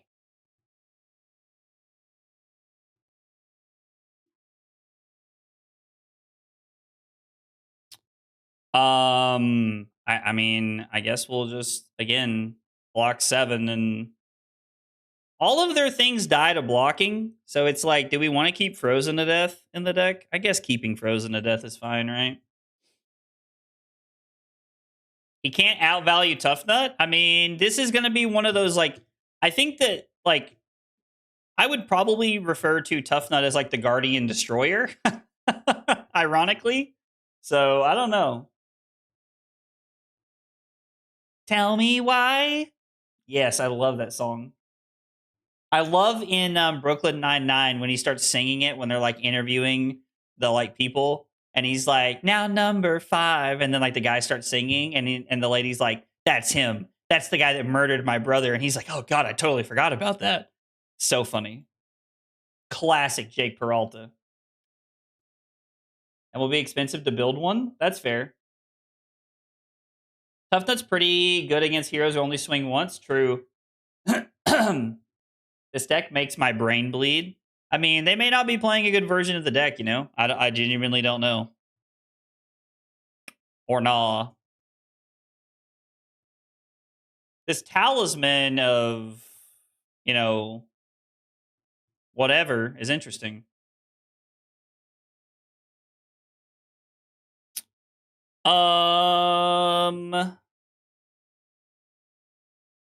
I mean, we'll just block 6. This is fine. I'm going to block 6, Coronet peek them, and then we're just going to Arsenal and pass. I'm not going to give them value on their toughness tokens. We're just going to Arsenal Favor Scene and pass. The Talisman is great. Can you beat Verdance with Surge and Ethertide on this list? Yes. 100%.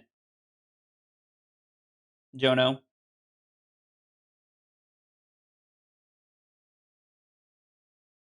Wait, what, Michael? Is everything okay? Are you talking to me? I'm so confused. Combo Verdance is back on Surgeon? I mean, that makes sense. What are they putting back on top of their deck? They get to put a 6 back on top of your deck? Buck Wild.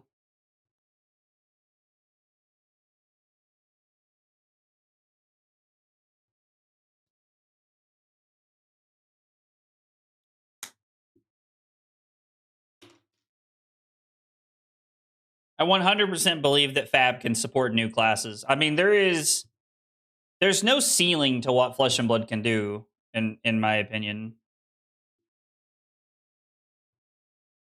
Yikes. Yikeroonies, big dog. So Terra Sunder not looking very good on this turn. I mean, we could block Glacial and Fate Foreseen and then go again into Hammer. I kind of like that. The toughness tokens is like fine, like it is what it is. We'll bottom that. That's fine. Alchemist would be cool. There were some internet issues. Again? There was another set of internet issues. You know what? At this point, like, we're just gonna buy some Walmart internet and just call it a day. Like, I mean, this is like crazy. So we're gonna put Terra Sunder on the bottom, and we're gonna name Go again. I want them to block this. Also, if they want to give me Fleshbag here, I'm totally okay with that, because like if they just give me Fleshbag, it wastes their toughness tokens, and we're getting a head slot piece out of the way, which is good for us later. Also want them to print CC Legal Bard so I can never play another class ever again. LOL.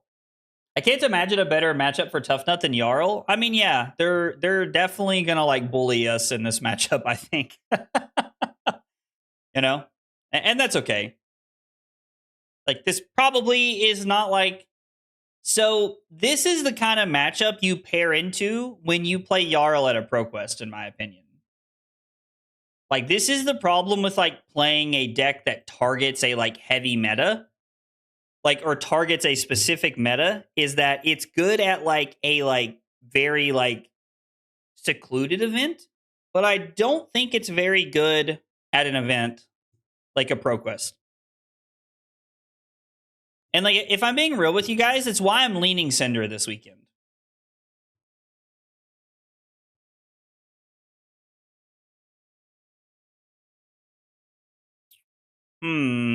So pitch Roiling Fisher. I'm gonna actually. Am I supposed to just like swing Hammer? Like, do we just swing Hammer and Arsenal this and leave this in hand? Yeah, I think we want to play this differently. Like, we're just supposed to do this and then just like IP the Fiddler's Green. It's a 4 block. We might as well. Where we can see Kato ascend to LL perhaps in the coming weekend. I mean, if that happens, that would be cool. Tough Nut is free for Pleiades for what it's worth. Why is that exact? Testing RKO and actually feels really good. I think RKO is really good as long as you don't play against like Florian. Florian's probably a pretty bad matchup, but maybe people have started figuring that out too. Now I don't know. Let's turn the fan on. It's doing that thing where it's getting warm in the house.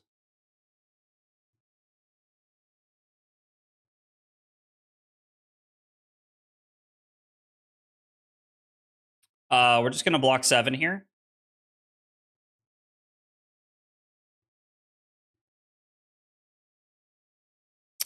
Tell me why. Gosh dang it. Somebody got that stuck in my head. RKO feels good until he doesn't. Well, that's funny. We're going to go to 39. Oh, womp womp. Are we supposed to like go get a crumble and target Tunic here? Getting rid of Tunic does take away a lot of like potential value plays off hitting yellows for them. Nah, hammer.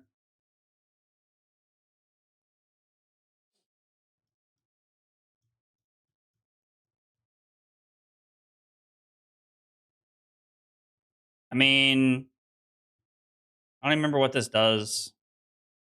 It's +6 and the crowd cheers you. I mean, I guess that plays into like their rock turn that they want to play out. So like, sure.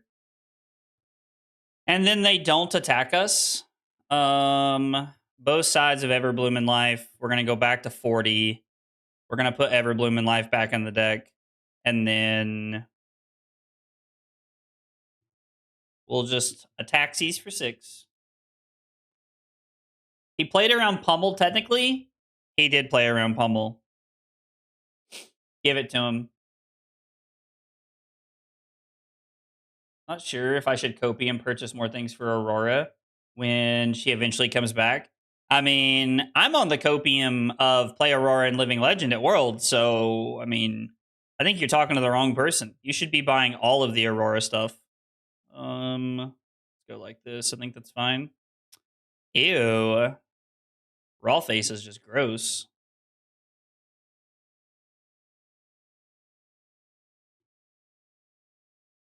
They have 6 toughness tokens. We're actually just gonna like use Tunic to respite this, I think.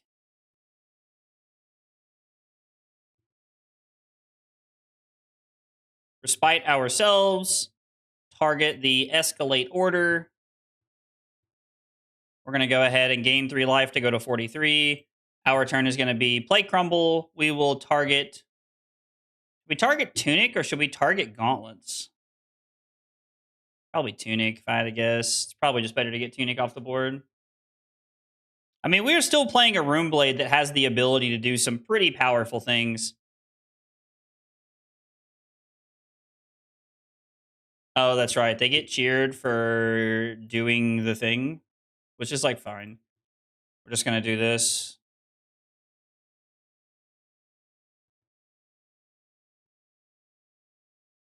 Man, sim packing here would be pretty funny.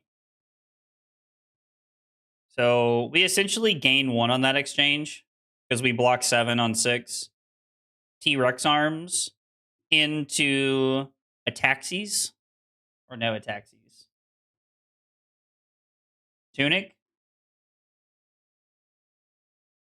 This Tough Nut deck is not built well. This is one of those times when I'm going to completely take your word for it. Because like I genuinely just like don't know what a good or bad Tough Nut deck looks like.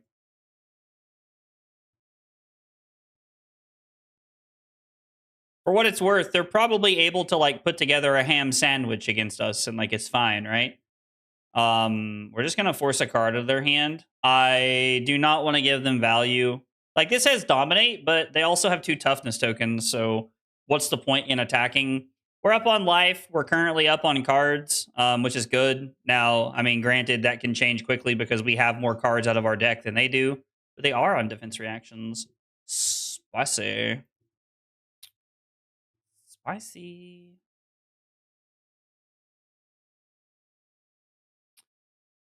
Yikes.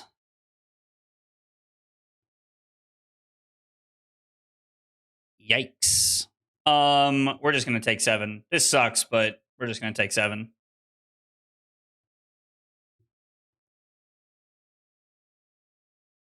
It's gonna be E-Strike for go again. Snatch is 100, 1 like billion%.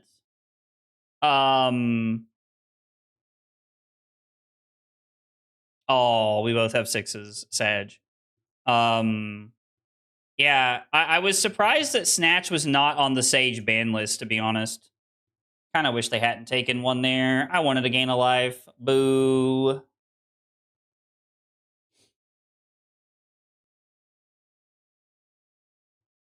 It is a very interesting dynamic. I think they want offense to be better than defense in this format, and there are a lot of block 4 reactions that Guardian can play, just to clarify. So this is for 7. Create a toughness or a vigor token. So block with CNC and shelter. We're just going to try to deny them the token value here. And then it's going to be E-Strike for... Do we want to Arsenal? Actually, do we want to Arsenal this and try to get their Tunic off the board?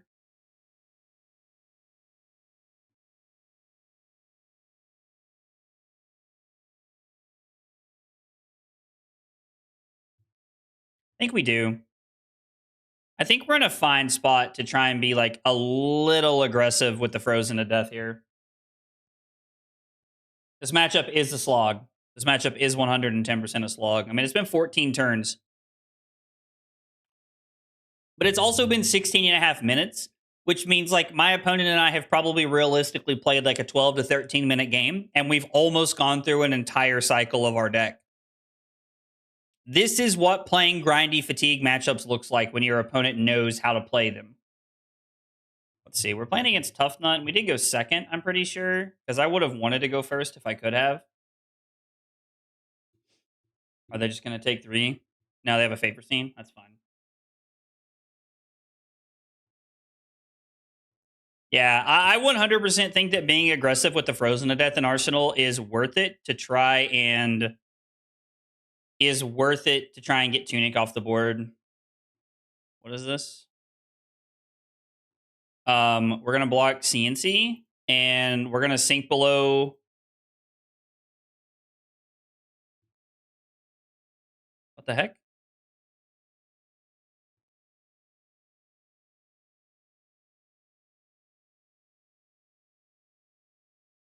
Oh, wow. Okay, just kidding. I did not realize how bad that was for us.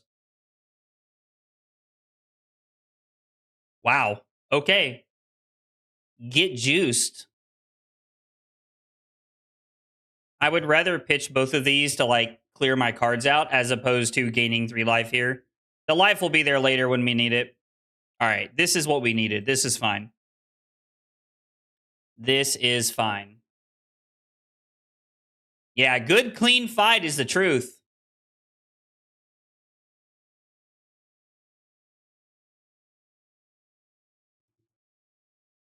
Good, clean fight is the truth. We just got juiced for trying to fight dirty. Let's get Tunic off the board. And then we're just going to IP this and pass. I have no interest in putting this into play. If they let us, I'll just go ahead and get this out of play too. May not really matter, but hopefully they have a turn where they set up a bunch of like toughness or something. What hero are you going to test after Worlds? Because if I had to play competitive Sage, I would play New Bravo for sure. I haven't like looked into it too much, to be honest. If I'm just being like super straight with you guys, this is probably going to be important later. Do we have one of these in the yard? We do have an Everblooming Life in the yard. I don't want to block with this. I mean, I guess we're just going to give up the Frozen to Death Dream. They just said they were going to be right back. They have to grab their pizza. So this is actually a good moment to try and discuss this. Aurora is going to be good in Sage. I'm going to test Victor in Sage. I think Lexi is probably like sneakily good in Sage. I would be surprised if they don't hit like Snatch or something. I mean, are we just going to block Frozen to death and Terrace Under? No, we're going to block Crumble and Frozen to death. And then we'll take whatever else they throw at us, and we'll go gain a life, put Everbloom in life back, swing the Sledge. I stand by taking out Decimator Great Axe from Sage. I don't hate that. I actually think that's perfectly like a very reasonable play, like a very reasonable thing. Why do you not like Aurora and Sage? She gets basically all of her good cards. I'm questioning purchasing more Skizzik just for her. Is Skizzik an expensive card? Dog, you have to own Skizzik from playing it in CC, dog. I think I was like one of the only 2 people who was crazy enough to not play Serenade Skizzik at PT London. And the other person who did not play Serenade Skizzik was in my testing group. So I'd need 5? Why the hell do you need 5, dog? That's crazy. I think compared to Briar, she's missing a bit. Possible. Very possible. Sage is a 3-turn format. Leave my axe alone. I'm 100% in on Fi and Dromai for Sage. I do like the way Fi looks a lot. It looks like a very, very powerful aggro deck in this format. Looks very, very powerful in this format. And they have to throw whatever's in their arsenal at me. They've activated Tough Nut. I was like, their turn may just be pass after this. We're going to gain a life. And we are like continuing to just do our Everbloom and life, like loopsy nonsense. And then it's going to be Sledge for 6. They have 2 toughness tokens, so this is an easy block, but we have to keep the grind up. We just have to keep doing it. Oh, 3 or 4 year Aurora CC deck? I see.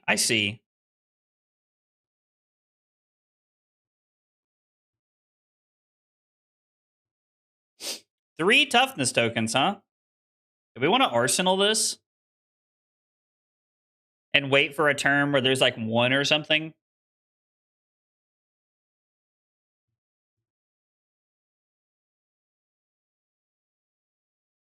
We'll take a card out of their hand. This is fine.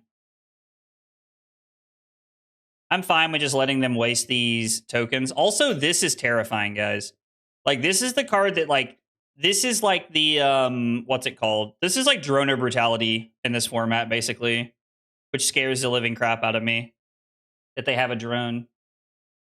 Why is Skizzik sold out on TCG Player? That's very odd.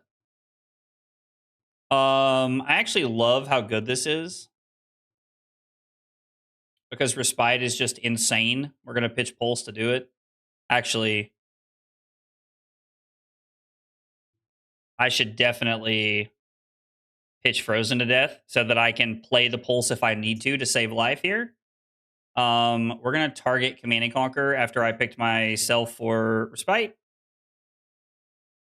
Okay, they're just going to pass, which means we're just going to go ahead and Coronet peek them, take a card out of their hand, and just pass here. Wow, there's only 6 listings? I'm so surprised by that. Oh, this. No hero stands alone. I'm going to leave my mouse here so it stays here.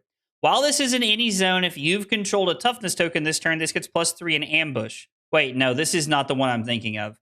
What's the one that lets them loop cards back into their deck? There's one that, like, if it blocks for 6 or more, it literally gets put on the bottom of their deck. I can't remember what it's called. Is it this one? No. It's not this one. It's not this one. Should we start trying to tear through equipment? Like, should I just block with channel, and then... Actually, you know what? I'm just going to throw the Righteous Cleansing here. How many Terrace Unders have we blocked with? None? All right, good. I'm not playing like a boob this game. I played a game earlier online against Fang, and I should have won. I played like such a forehead. 2 toughness token is not fun. 2 toughness tokens means that they're blocking this for 5 before they do anything else.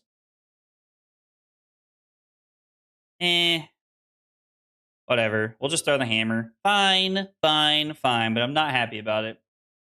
Old favorite, is that the one I'm thinking of? From what I talked with my locals, Oldham is pretty broken in Sage. Somebody, Chris sent me an Oldham deck the other day that like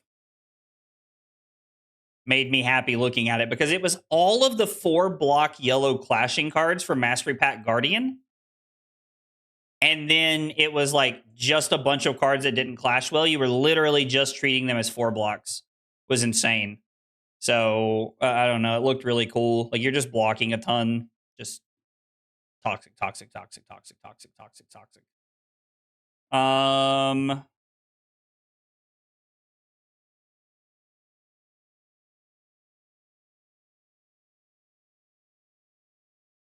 We're gonna pay 5. We're gonna go get a Channel Lake Frigid because I'm pretty sure there's one left in the deck. And then we're just gonna swing the hammer. I know that they block so free with this, but I think I'm okay with that. Surely Oldham still loses to Desi? Probably. Also that 4-block deck, but in Terra, and I still can't tell if I'm bad or if it's good. I mean, like it's probably like not a bad deck. EC, like just like honestly, it's probably not bad.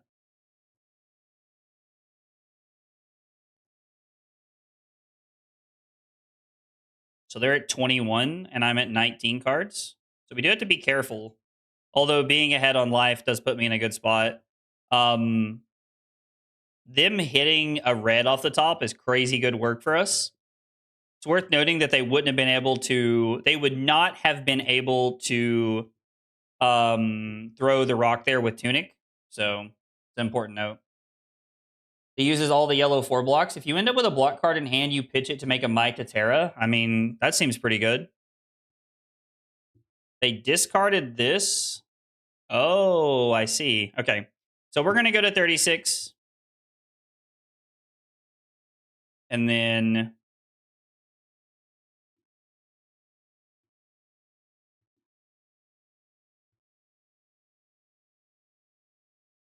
they do get to throw rock.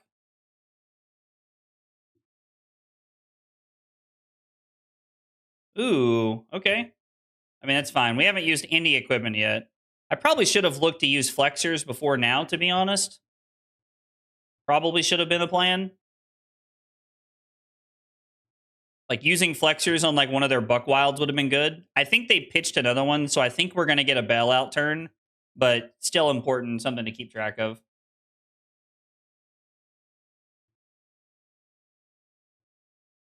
I just saw Madagon say that apparently if it weren't for the half multiplier, Cinder would be at nearly 900, which is about the rate Aurora did. I mean, Syndra is very powerful, much more than people think. Like, I was being dead serious the other day when I said on the podcast that I think they should hit red Root Barn Carapace, they should hit blue Golden Tipple, and they should hit Wrath of Retribution. I think you fix a lot of things with that, like, ban. Like, I 100% believe that, like,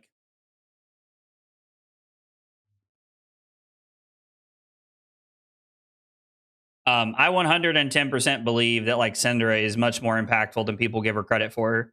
We're gonna block Midas Touch. No, we're not gonna use flexors here. We're just gonna block 6, and then we'll take 7 if we have to. I don't even know what I'd remembrance in here. I don't think we're quite to remembrance yet. Oh, hitting a blue 6 is juiced. Now I wish we would have used flexors.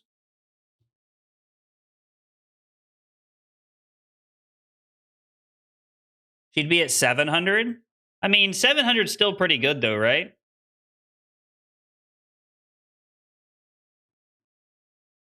This is probably just the remembrance turn. Right? Like, this is probably just the remembrance turn. Like, they have 2 toughness tokens. I don't really want to attack. We can shuffle in some things that matter. I mean, have we played Pulse yet? No, we have not. So we're going to get Oakenold.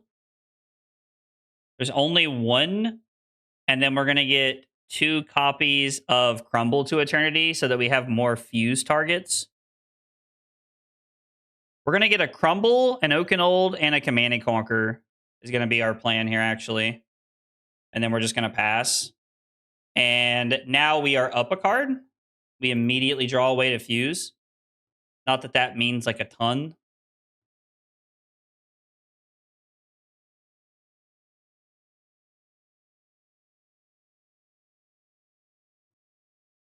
So this just attacks for 7.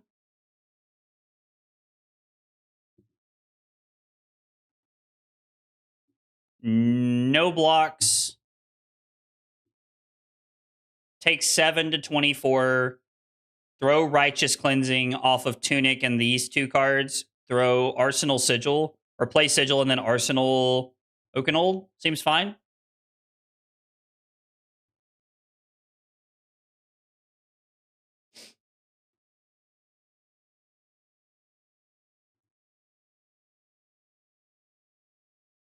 I want them to get greedy and give me equipment here instead of just giving me multiple cards. But this is something that takes multiple cards out of their hand. And if they don't give us equipment, we will get equipment on the Oakenold or the second one or the third one. Like, we will get enough equipment at some point. Why don't you Oakenold now? There's probably a world where we could.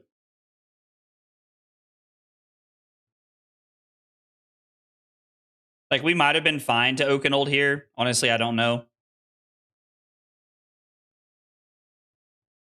I mean, we did, like, it wouldn't have done anything off of that hand, but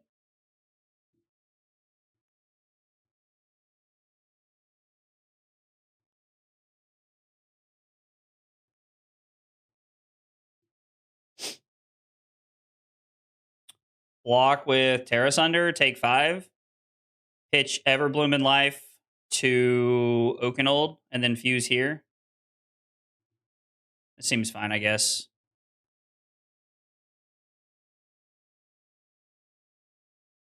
And we're going to keep the Pulse in hand and Arsenal the other Oakenold. I mean, we have all 4 copies of double Ice and Earth Fuse. Like, we have Pulse and we had 3 copies of Crumble in our deck. Granted, we were pitching one, but with the lack of cards we have in our hand, I think we were in like a decent spot there to just like try and like get aggressive with it. And then they take 1 here. They don't discard any cards, but that's fine. And then we're going to Arsenal the Oakenold. They miss, but they do create a toughness token. We are going to overpitch here. Fuse with the Pulse. Come in for 9. Again, forcing their hand. If they're blocking, this is okay for us, because if we get to a point to where like they can't really afford to like block because they're having to activate Tough Nut to rock over and over again. I'm assuming you stack this. I would like to tell you that I tracked this, but guys, like, we just played Remembrance 2 turns ago. We just played Remembrance 2 turns ago. I'd love to tell you guys that I'm living in 2050 and like we stacked this and set it up, but like we just played Remembrance and drew into this. But I appreciate the compliment, guys. Truly, I appreciate the compliment. All right, we push through 4 more points of damage here.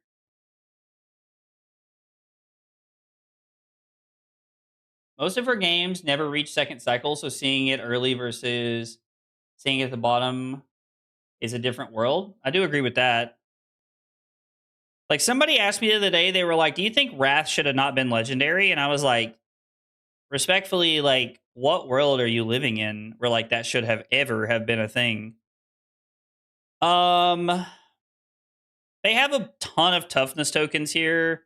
It's currently 9 versus 12. I'm going to pitch Heart to Pulse, and we're just going to swing the hammer and then set up, because we still have multiple crumbles, right? Like, there's 1 crumble out of our deck, so there are 2 crumbles in our deck we haven't seen. We pitched 1, which means the other 2 probably have to be coming up in this hand.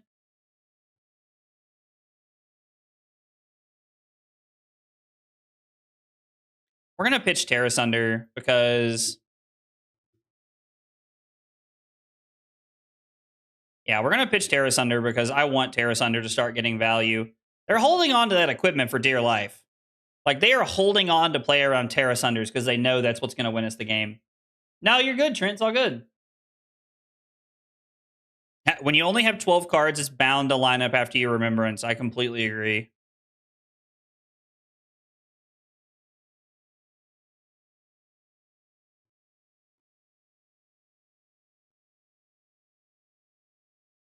I'm just going to give the flexors here. Like, this is fine. We're just going to give flexors.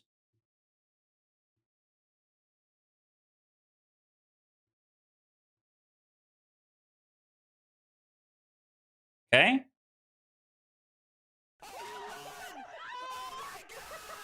We have one copy of Crumble. I think I'm just okay with blocking flexors. Yo, let's go. My name's James with 8 months of Prime support. James, thank you so much for the 8 months over on Twitch. I appreciate that whole bunch. Thank you. Jarl for Worlds? We're thinking about it. We're thinking about it. I am, in fact, thinking about it, brother. It is a very real possibility we play Jarl at Worlds. I really enjoy like this deck. It's so weird because like I feel very comfortable with this deck, but I've also been in like a really good groove with Syndra. Like I have been like me and the Syndra deck have been like vibing. We've been getting along very well recently, which is not something I can say very often about Syndra. So I do not get to say that one very often about Syndra. I'll take 3 and go to 12. This is fine. They hit a yellow.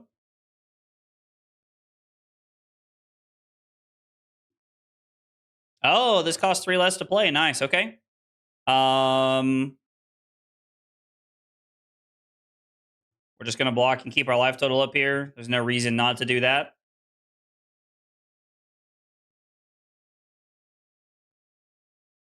Gain a life, put ever blooming life back. Pass.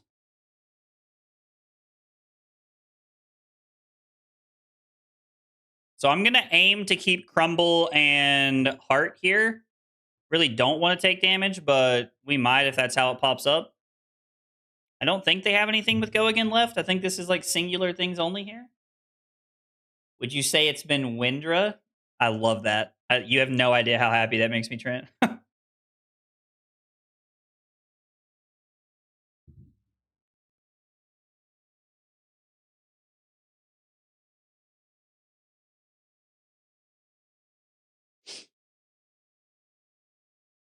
How many defense reactions have they seen? We've seen all of their Fate for scenes.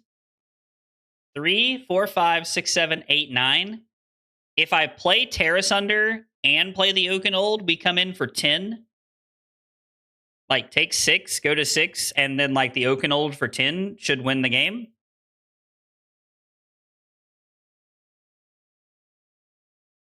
Now it's not going to, so that sucks.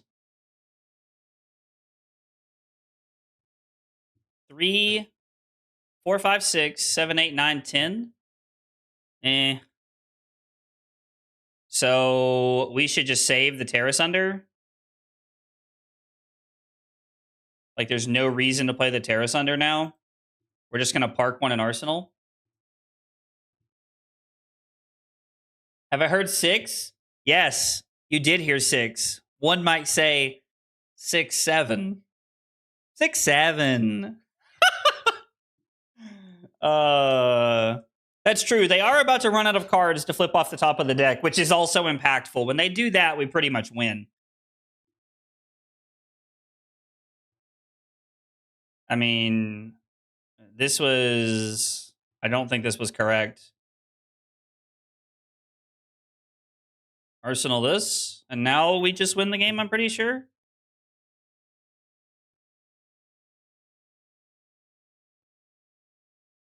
Let's Think we just win from here? go. Yo, Cardigath 9, thank you so much for the follow over on Twitch. I appreciate you being here and hanging out. Means a lot. Thank you, thank you, thank you for being here. Appreciate you chilling with us. Guys, if you are here for the first time and you are new to the channel, we got 3 questions we ask everybody when they're here for the first time. They are, what's your name? What got you into Flesh and Blood? And what are your favorite hot dog toppings? My opponent just said good game in the chat. They just realized that the game is over. That was going to be gain a life, put the ever blooming life back into our deck. They are now like sending one more attack the rest of the game. They can no longer use their ability. We were going to tear us under, like do the whole thing. They were going to give us both cards, and then it's just Everbloom and Life loop and the Sledge the rest of the game to win from there. So, nah, I'd win. All right, I'm closing the stream. Oh, that's so funny, Fish. Jarl for life. I mean, I gotta tell you, we're like Jarl's feeling pretty good tonight. Let's see when up got down to 2 cards in deck, so they had nothing to flip off the top. Was going to loop them and throw Sledge every turn until they died, which admittedly was not going to be that long. Admittedly was not going to be that long. We were towards the end of their rope there. Ooh, they're also looking for verdants, man. I'd kind of almost like spectate a Jarl versus like verdants game to like see how it plays out from like the other side of the board. Oh, yo, Jarl Marlin, Taylor. It's Taylor and I, like a preview for Taylor and I's game on Saturday at the ProQuest. Are you going to try Riftbound? Probably not. I don't know. Like I hate to say this or sound like this, but like when I played Magic, like I only played Magic for like 7 years. Like, no, dog. Sorry, I'm not doing this to you or my chat. But yeah, like I played Magic for like 7 years, and I didn't really play other games. And admittedly, for like me to get into Flesh and Blood was a big push. Like a lot of my friends who like a couple of my buddies who used to play Magic who had gotten into Flesh and Blood came to me and were like, "Hey, like we think you'll like this better. We think you should give it a real shot." And I did. And I did. Oh,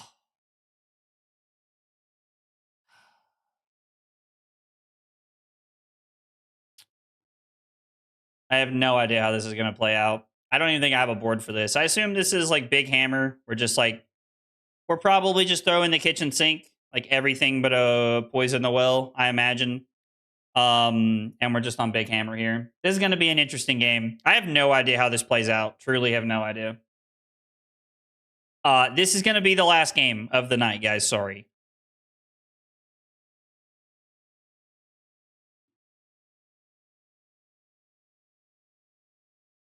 We're just going to swing Hammer, Arsenal Shelter, and IP the Fiddler screen here. Taking cards out of their deck is fine with me. They loaded 65. We loaded 66. I have to assume they're on Remembrance as well. They also have a lot of cards that like rip cards off the top of our deck, so we have to be careful. Like Plunder the Poor is a great example. The 1 for 5. There's all kinds of like nonsense that they do. This is a fatigue battle through and through, though. Make no mistake. Love to see it. Color Lease, thank you so much for the sub over on YouTube. I appreciate you being here and hanging out. Guys, if you are here for the first time or you are new to the channel, we got 3 questions we ask everybody when they're new. They are, what's your name? What got you into Flesh and Blood? And what are your favorite hot dog toppings? Tell me about yourselves. I would love to get to know more about you guys in chat. Do we destroy Flick Knives here? Like, is getting Flick Knives off the board the play?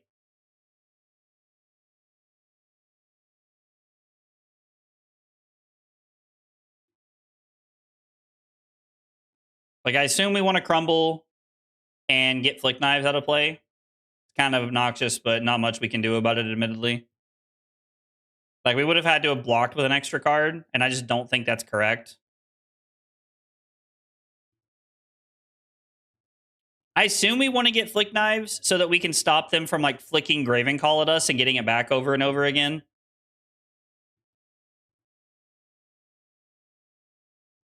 We'll just go ahead and discard this. Take the knives. I just randomly typed Flesh and Blood into the Twitch search bar and saw your stream. I wanted to try Fab since Tales of Aria, but didn't actually try Fab until 5 days ago. When I saw the Jarl Armory deck on my LGS and I bought it, and now I'm hooked, and I've only scratched the surface of this TCG. Favorite hot dog topping is beans. Okay, well, let's go. Cart, welcome. Glad you're here. Glad you're hanging out with us. Appreciate you coming by and chilling with us. Flesh and Blood is a blast. Welcome to the community and welcome to the game, man. It's a lot of fun. We might be playing Jarl at Worlds, so I don't know. We'll see what happens. Kafrika, what's up? Cody, what's up, buddy?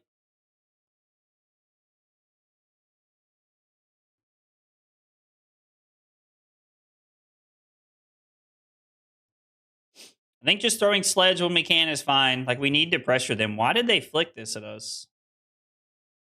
No!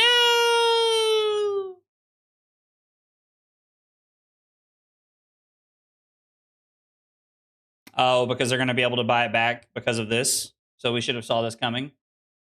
Yo, Philip, what's up, buddy?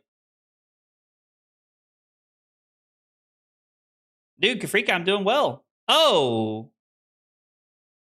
Lee shit. Well, that's unfortunate. Wow, that's crazy. That sucks. So we definitely need to get Flick Knives off the board now. Wait, how? We can't. Oh, shit. Like, Flick Knives is just stuck in play. They got frozen. Wow. We might be cooked. We might be cooked.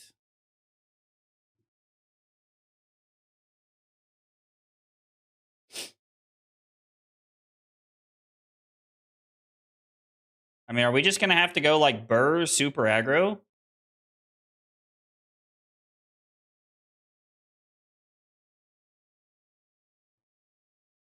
Or, like, the only plan here?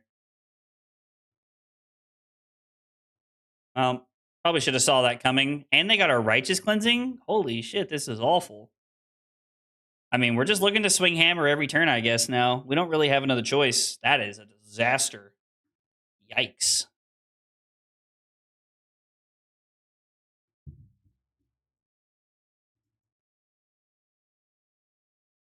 Oh, they apologized. No problem, opponent. I completely understand.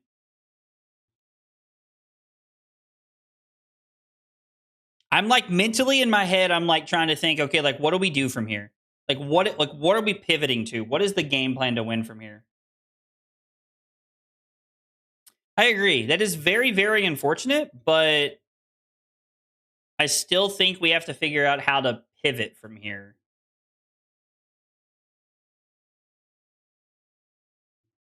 Like we should still look to like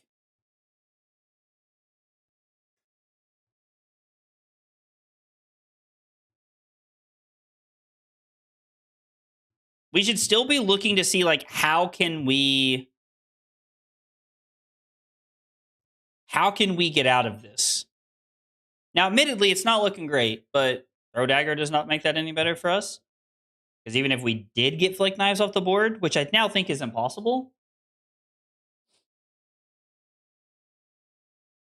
if I were in your spot, I'd just be praying. Thanks, Dot. Appreciate it, dog. I mean, yeah, like the Sledge is worth more value than the daggers, so like we are going to like try and hope that does something.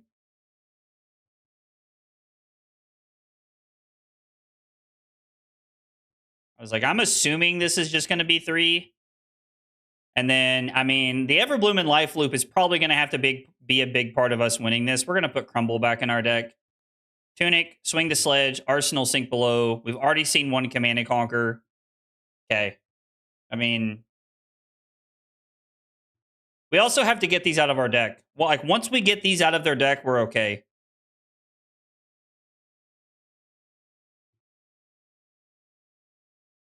I wonder what this deck is like into Syndra. They took our damn Oakenolds? Okay, so... Alright.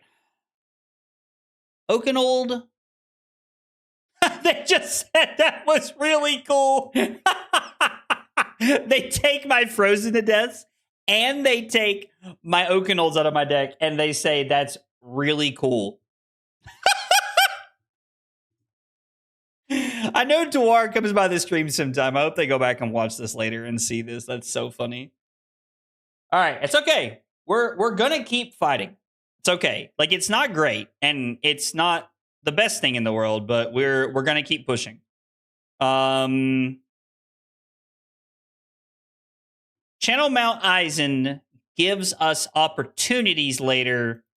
To be able to it gives us opportunities to be able to like kill them with frostbites out of nowhere. We are in Discord together laughing at you. Lol, Holden, that's hilarious. I'm glad you guys are having a good time, man. Oh, that's so funny.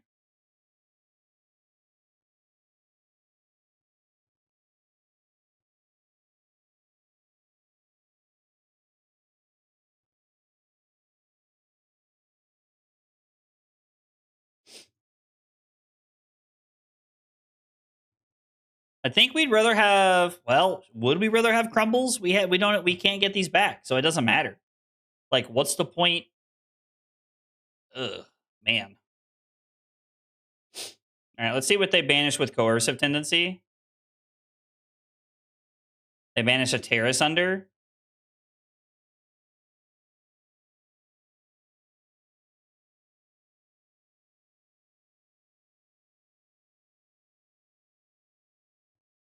I think this is fine. We're not going to bottom anything. We're going to throw Command and Conquer. We're going to force our opponent to block a little bit. And then next turn, we have a one card Sledge play.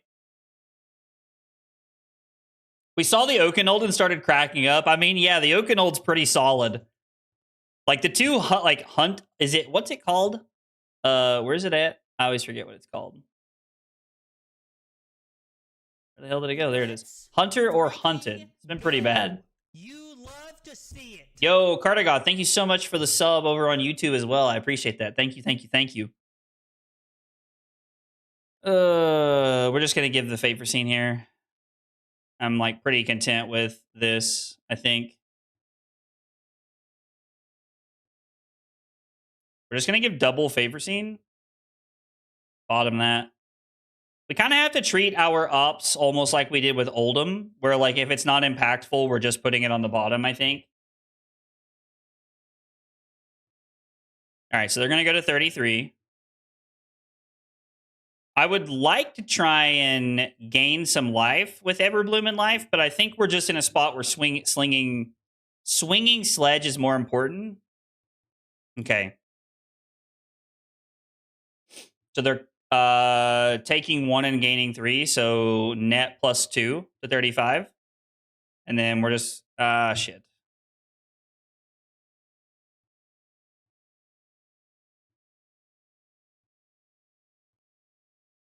There it is. Okay. They get their things back, which is obnoxious, but is this Codex Command and Conquer? It's definitely the vibe it's giving me right here. Is why I'm running a good clean fight since it turned off effects. That's fair. The hash slinging slasher. Love the SpongeBob reference, Drew. I told you Huntsman OP, and I still think we're on hard cope if we think Huntsman is OP, guys. We're gonna end up net taking 1 here. I'm comfortable just pitching the Remembrance right now and saving it. We're gonna swing hammer for 5, and we're gonna arsenal the shelter.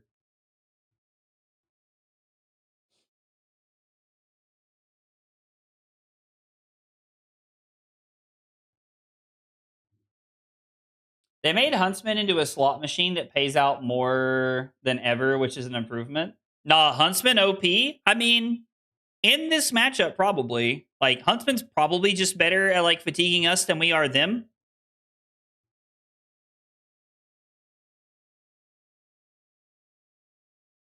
If I had to guess, Huntsman's probably just better at fatiguing us than we are them.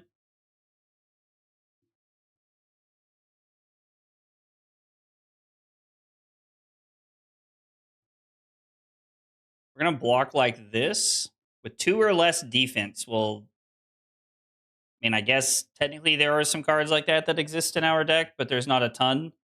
I'm pretty comfortable just blocking, like just playing Shelter here. I'm just going to throw Glacial Footsteps, and then next turn we have a 1-card Sledge turn. Nathan took top 8 in Jackson TN ProQuest. He's actually good. What are we talking about? You should Arsenal Remembrance against Huntsman? I mean, that doesn't seem bad, actually. Arsenal Remembrance actually seems like a decent play. That was a net take 3 exchange for them.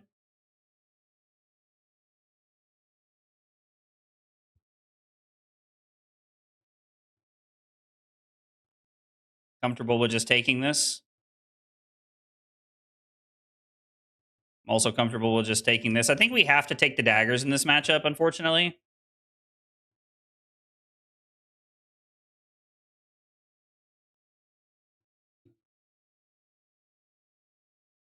This being like for 5 is just so weird. Because it's not just like an even exchange. We're also giving cards out of our deck. Yeah, I guess we're just going to pitch the Terrace Under for Oasis Respite. We're going to Respite ourselves. It's life the same, but we lose a card, an extra card out of our deck, which feels bad. Like Cranial Crush is obnoxious. And now we're just going to like park the Sigil of Solace in Arsenal and like try to bait it out here. If you need Huntsman tips for the matchup, let me know. I mean, it's definitely something that like, this is my first time I've played against Huntsman playing Jarl. So it's probably a matchup I'm going to need some like pointers into for sure.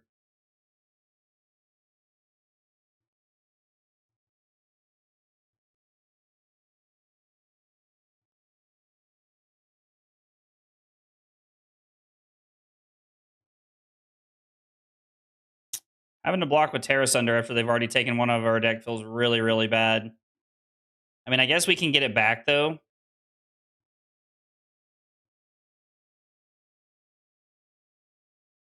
Like, again, every time one of these breakpoints hits, it's just extra cards out of our deck, and it feels so bad. We're going to go back to 29. Don't lose your Oakenolds and Frozen to death. Best advice I could probably receive in the matchup. It's funny, Dave. Probably true. Is this the first or second? This is the second. This is the third. We're gonna take 2. We're just always taking this dagger, I think. You just never attack with attack actions? Why? Yeah, what's up, Elk? Putting bonds on a defense reaction is wild. I agree. That is like some diabolical work right there. Diabolical work right there. We're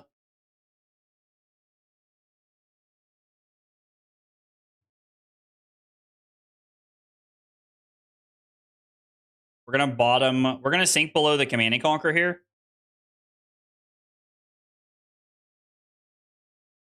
God, like the fact that they can just like keep buying this shit back is crazy. Actually crazy. We're gonna sink below the CNC.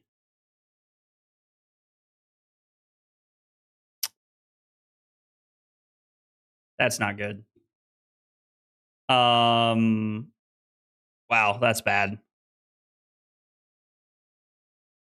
That is bad.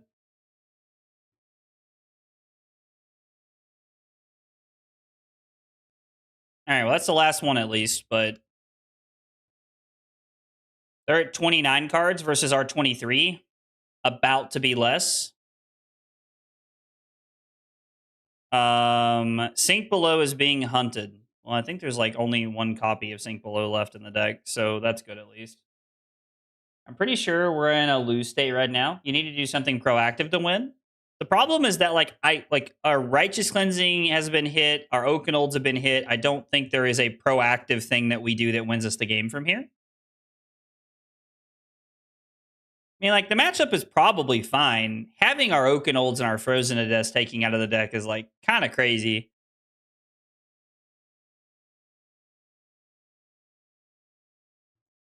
And, like, we would have had a Sink Below to block this effectively.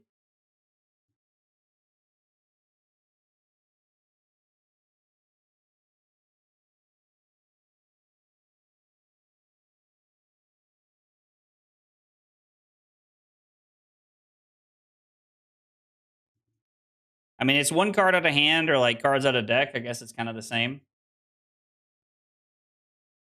I mean, I think Arseling Remembrance is great. Like, I agree. Like, Arseling that is, like, perfectly fine. And Damien did mention that earlier. I have no problem with that play. I just, like, we have to get back around to it to be able to, like, to Arsenal it.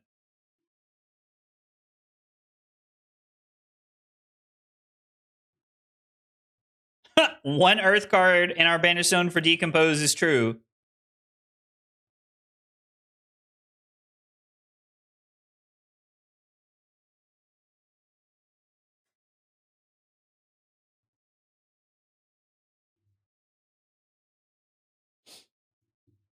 We can just block with Pulse here, and then we can swing Hammer, Arsenal, Remembrance, I guess.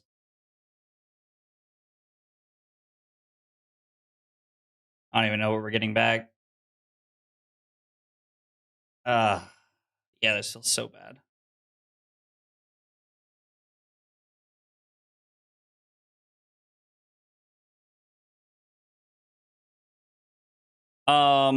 That is very unfortunate. They actually hit something with cost 1 or less. I mean, I guess there's a few cards in the deck that have that. Not that many, though. We'll just take 4.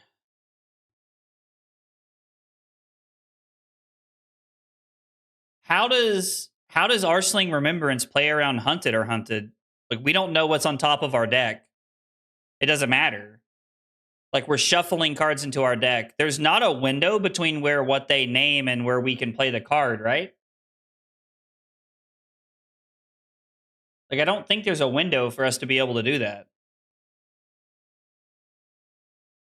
At least I would be very surprised if there was. We are going to give the Pulse here. You shuffle after they look? Oh. Okay. Well, see, that's something I didn't know, so that's good knowledge to have. So yeah, the Arachne ability hits, they look at our card, and then we're able to play Remembrance. So, okay, I got you. That makes more sense. That is not something I was aware of. I appreciate you guys pointing that out to me. Because that actually makes a pretty big difference, I feel like. Okay, so Arsenal Remembrance as soon as we draw it. As soon as we draw it, we're just going to slam it into the Arsenal.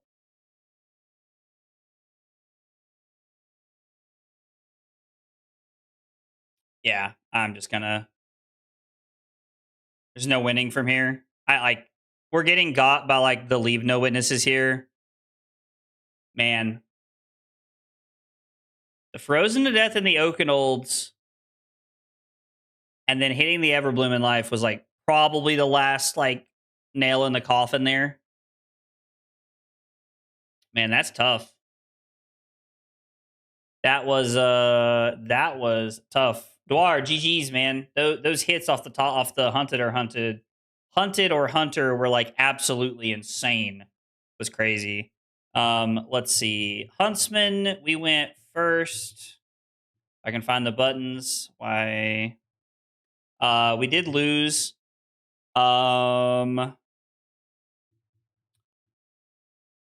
First Hunted or Hunter got frozen to death. Second got Oakenold. Arsenal Remembrance as soon as you draw it, so you can stop their Arsenal Remembrance as soon as you draw it, so you can stop their Hunted or Hunter play for banishing. Now, that is really good to know. Like, I'm really glad that Damien pointed that out, because it tells me that we have, like, a really solid way. We have a really solid way to be able to play around 1, which could be very impactful. The Oasis Respites lined up pretty well tonight. The Oasis Respites were very, very good tonight. They felt very good into Verdance. We did play into a Verdance that did not have pots into us, which is, like, wild. And then we played against one that didn't see one for the first 13 turns of the game, which is also, like, very bizarre. So I don't know, like, it all like kind of felt good against Verdance tonight with the way we've changed the deck up. We did give up some points into Acilio. There's clearly points to be had into Huntsman, which, if I play against a Huntsman in 5 rounds of Worlds, then I don't know. I feel like Jim just wasn't my friend. It is more of a concern at ProQuest. The deck did feel very good tonight as far as like talking about what I should play at my ProQuest this weekend.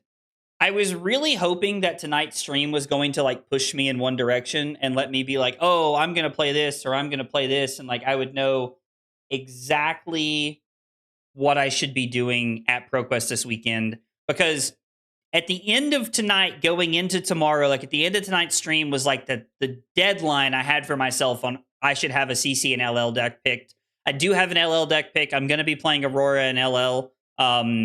The new bans make it interesting because it means Starvo is going to be a higher percentage. So I have to look for we have to look for some like avenues to beat Starvo and LL more consistently. And then I don't know. I genuinely don't know. I genuinely don't know about CC. I feel really comfortable. I have been in a groove with both heroes. Playing both Jarl and Syndra has felt really good. It's felt really good. One of my biggest hurdles for playing Syndra this weekend at ProQuest is the fact that I don't have an authority of Ataya. I don't own one, and I don't own a base of the mountain. I mean, obviously, like I'll buy them. It's fine. Like I'm going to Worlds. I spent the money on a PTI. I'm going to spend the $400 on those cards. So I don't know. I've been having a hard time playing Jarl and Pleiades Armory decks into other Armory decks like Ira, KO, and Max. Do Guardians need more upgrades than other classes, or maybe I'm playing wrong? So, Lucas, I would say if you're really new to the game, that there's definitely something to. I would definitely say there's something to like learn about Guardian. Guardian is like very good about knowing when to block, how to block, when to try and pressure. Guardian is the deck that says you're looking for your spot more than most other classes in the game, in my opinion. So like learning to play Jarl, learning to play Pleiades is all about finding your turn, your spot, looking for the big thing that you want to be doing, and knowing, like being able to realize that goes a long way. So I would really sit down and focus on like, what are my impactful turns? What am I aiming to accomplish this game? And you have to find turns where you're willing to take life to be able to do those big things is the biggest thing I would suggest. I'm sad that Authority of Ataya exists. It's way too broken. Somebody said to me the other day that, I can't remember who said it. They said that, like we were talking about, and everybody was like, oh, like Riches was the broken like gym that James White was talking about. That was like a little too pushed, and maybe it shouldn't be like, like as good as it was. But I definitely think that when James mentioned like there being like a broken gym that they pushed, it was definitely Authority of Ataya. And I was having that conversation with somebody the other day who mentioned that to me, and I can't remember who it was, but when they said that, I was like, yeah, that makes a lot of sense. Just discovered your channel? Well, dude, Lucas, welcome to the game. Welcome to the channel. We're happy to have you. Flesh and Blood's a lot of fun, and I'm glad you're getting into it. Thoughts on a Fatigue, Decimator, Bolton list? I think if you are playing Fatigue, anything that is not Jarl, you can't beat Gravy, is my biggest problem. The Fatigue Jarl deck only is even a consideration for me for Worlds because it has a good Gravy matchup. That is my biggest reason to play it. Yo, Svedazar, what's up, buddy? I still think Riches is better in the decks. It's good, and we will continue to only get better. Authority has a chance to just whiff. It does have a chance to just whiff, but I don't know. It's a blue generic that does really good things. I've won every game so far. Decimator 100% beats Gravy. It has a card to kill 2 allies at once. I mean, sure. So you're trading 2 cards for 2.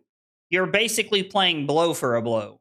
And you're playing like every other Guardian strategy where you're blocking. And so take what I'm saying with a grain of salt. I've never played Decimator Fatigue into Gravy. But if it is anything like other Guardians, Lucas, thank you so much for the sub over on YouTube, man. I appreciate that. Appreciate you being here, buddy. Guys, if you are here for the first time, you're new to the channel, we got 3 questions we ask everybody. What's your name? What got you into Flesh and Blood? And what are your favorite hot dog toppings? Tell me about yourself while we're hanging out. I'm yapping about matchups right now. I hope that's okay with everybody. But like blow for a blow is a 2 for 2, right? Cleave is also a 2 for 2, right? Like, it is 2 cards to kill 2 allies. It is the only cards you play in the deck that is straight up 2 for 2. Everything else is like hard to get rid of. Like, you are trading multiple cards to get rid of other things. And I think that makes it tough.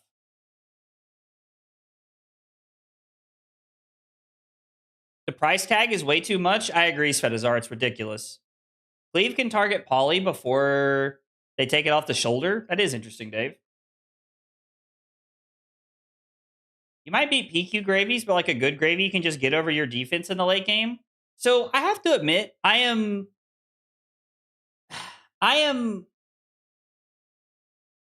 in the boat of like I think what Rose said is just accurate. Like, it feels accurate to me.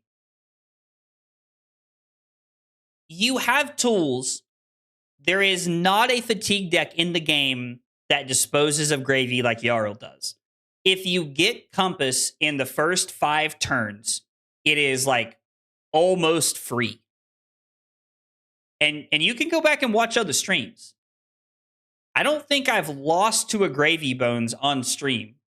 I think I'm 7-1 against Gravy Bones or 8-1 against Gravy Bones playing the Jarl deck. Like, I think I've lost 1 time. Verdance was the matchup I was looking to shore up, and we took a step towards that tonight. I also don't know how they are making really good Fables. It's a really bad design. It's very tough for a lot of people. I tried to fatigue Gravy with RKO, and the Gravy was in the correct sideboard plan, Remembrance, Humperdinck, all the shit. If Gravy doesn't want to get fatigued, they have the tools. So I completely agree with what Jorge just said. Like, I mean this in the nicest way, guys. I genuinely mean this in the nicest way. But I think that if you are playing fatigue decks like Huntsman, or probably even like this, like Great Axe, like, deck that we're talking about, I think it is more cope that you are beating tier 4 gravies. Like, respectfully, I don't think you're fatiguing Michael Fung on gravy. And when I'm thinking about putting a deck together and like, what am I beating? My goal is saying, man, I'm playing against Justin Koo and I need to fatigue him playing gravy. Can it be done? Now, granted, the other side of the coin that we're talking about right now is I've never tested into Justin Koo. But I don't know that there is a good enough thing other than getting Compass off the board that you can do. Like, Cleave is a 3 of in your deck. You only get 3 of that. If I get Compass in the first 5 turns, they have no go again off of allies the rest of the game, except for like rum and action points, which are limited. I'm currently pretty confident on it. Haven't dropped below 30 life so far. The real problem is it literally can't beat Verdance. I mean, yeah, so this is, again, why I stated all this by saying I've never played the deck, so take this with a grain of salt. I'm just sharing my opinion. If you guys have more reps into those decks and you've been playing those decks, then, like, obviously you know more than I do. So, like, trust your own opinions before you trust me. I'm just sharing what I think about things. So, not being able to beat Verdance is tough. Does Jarl only have 3 Oakenolds? No, but that you're missing the point, though, Elk. You're completely missing the point of what I said. You're like completely missing the point of what I said. It's not about being able to remembrance them back. It is that Jarl has a game plan that can definitively get rid of Compass and slow them down. It's not about being able to buy back Cleave. I understand that you can cycle them back into your deck with like Remembrance and other things like that, and you can block efficiently and use Great Axe to kill a lot of their allies. I'm simply saying that getting the Compass off the board is de facto the best thing you can do against Gravy. I don't think I'm a special outlier, but I also don't have the means to test into amazing players. That's fair. I get that. I think it runs into the same problem that Aggro is talking about. I got into Fab very recently. Some friends recommended the game to me and didn't mind playing against proxies as I was yet to try the game. I mean, that's very fair. As for the hot dog, mustard and ketchup, the classic. Well, dude, Lucas, we're glad you're here, man. We're glad to have you. I'm glad you're hanging out with us, buddy. So, I mean, yeah. Like, again, I've said my piece about the whole thing. Like, if you guys have played the deck, trust your own judgment before you trust mine. I've not played the deck, but having tried to fatigue Gravy with multiple other decks, it feels nearly impossible. And even then, the games where I get rid of Compass are still sweaty. So, I don't know. Yeah, I don't know. If you like, guys, I'd like to tell you, that I'm going to decide right now what I'm going to play for ProQuest this weekend, but I don't know. I genuinely don't know. Here is what I'm going to open up to you all, and I don't say things like this very often. If you have a thought between Syndra or Jarl, please do not message me trying to convince me to play other decks. I will never be rude to you, but the answer is going to be no. I'm just going to save you right now. I'm going to save you the time right now. Here's what I will tell you, though. If you have a thought between me playing Syndra or playing Jarl this weekend at ProQuest or for Worlds, shoot me a message. Let's talk about it. I have to record a video after this, so I may not message you back tonight, but I will get back to you tomorrow. Shoot me a message. I'd love to hear about it. I'd love to hear what your thoughts are between the two for ProQuest and for Worlds and stuff like that. So, I don't know. Anyway, guys, thanks for hanging out. I appreciate you guys for being here, chilling with me tonight. Means a lot. Appreciate you guys hanging out. No stream tomorrow. We do have our week six already. Geez. Week 6 recap video coming out tomorrow. If you are a YouTube member, remember that comes out a few hours early. You're going to get that about 8 a.m. Eastern time tomorrow. So make sure you check that out. It's where I share all of my data, all of my ProQuest results. I share everything for my testing and how it's been going, what we've narrowed the decks down to and stuff like that. So make sure you check that out tomorrow. And then we'll be back on Thursday. I actually have a special stream for you guys on Thursday. On Thursday, we have a special Halloween stream. So make sure you come by and check that out. It's going to be a lot of fun. It's going to be really cool. Preparing 50 reasons why you should play Kasai. Classic. Guys, thanks for hanging out. We'll be back on Thursday. Have a good night, and I'll see you then. Take it easy, guys.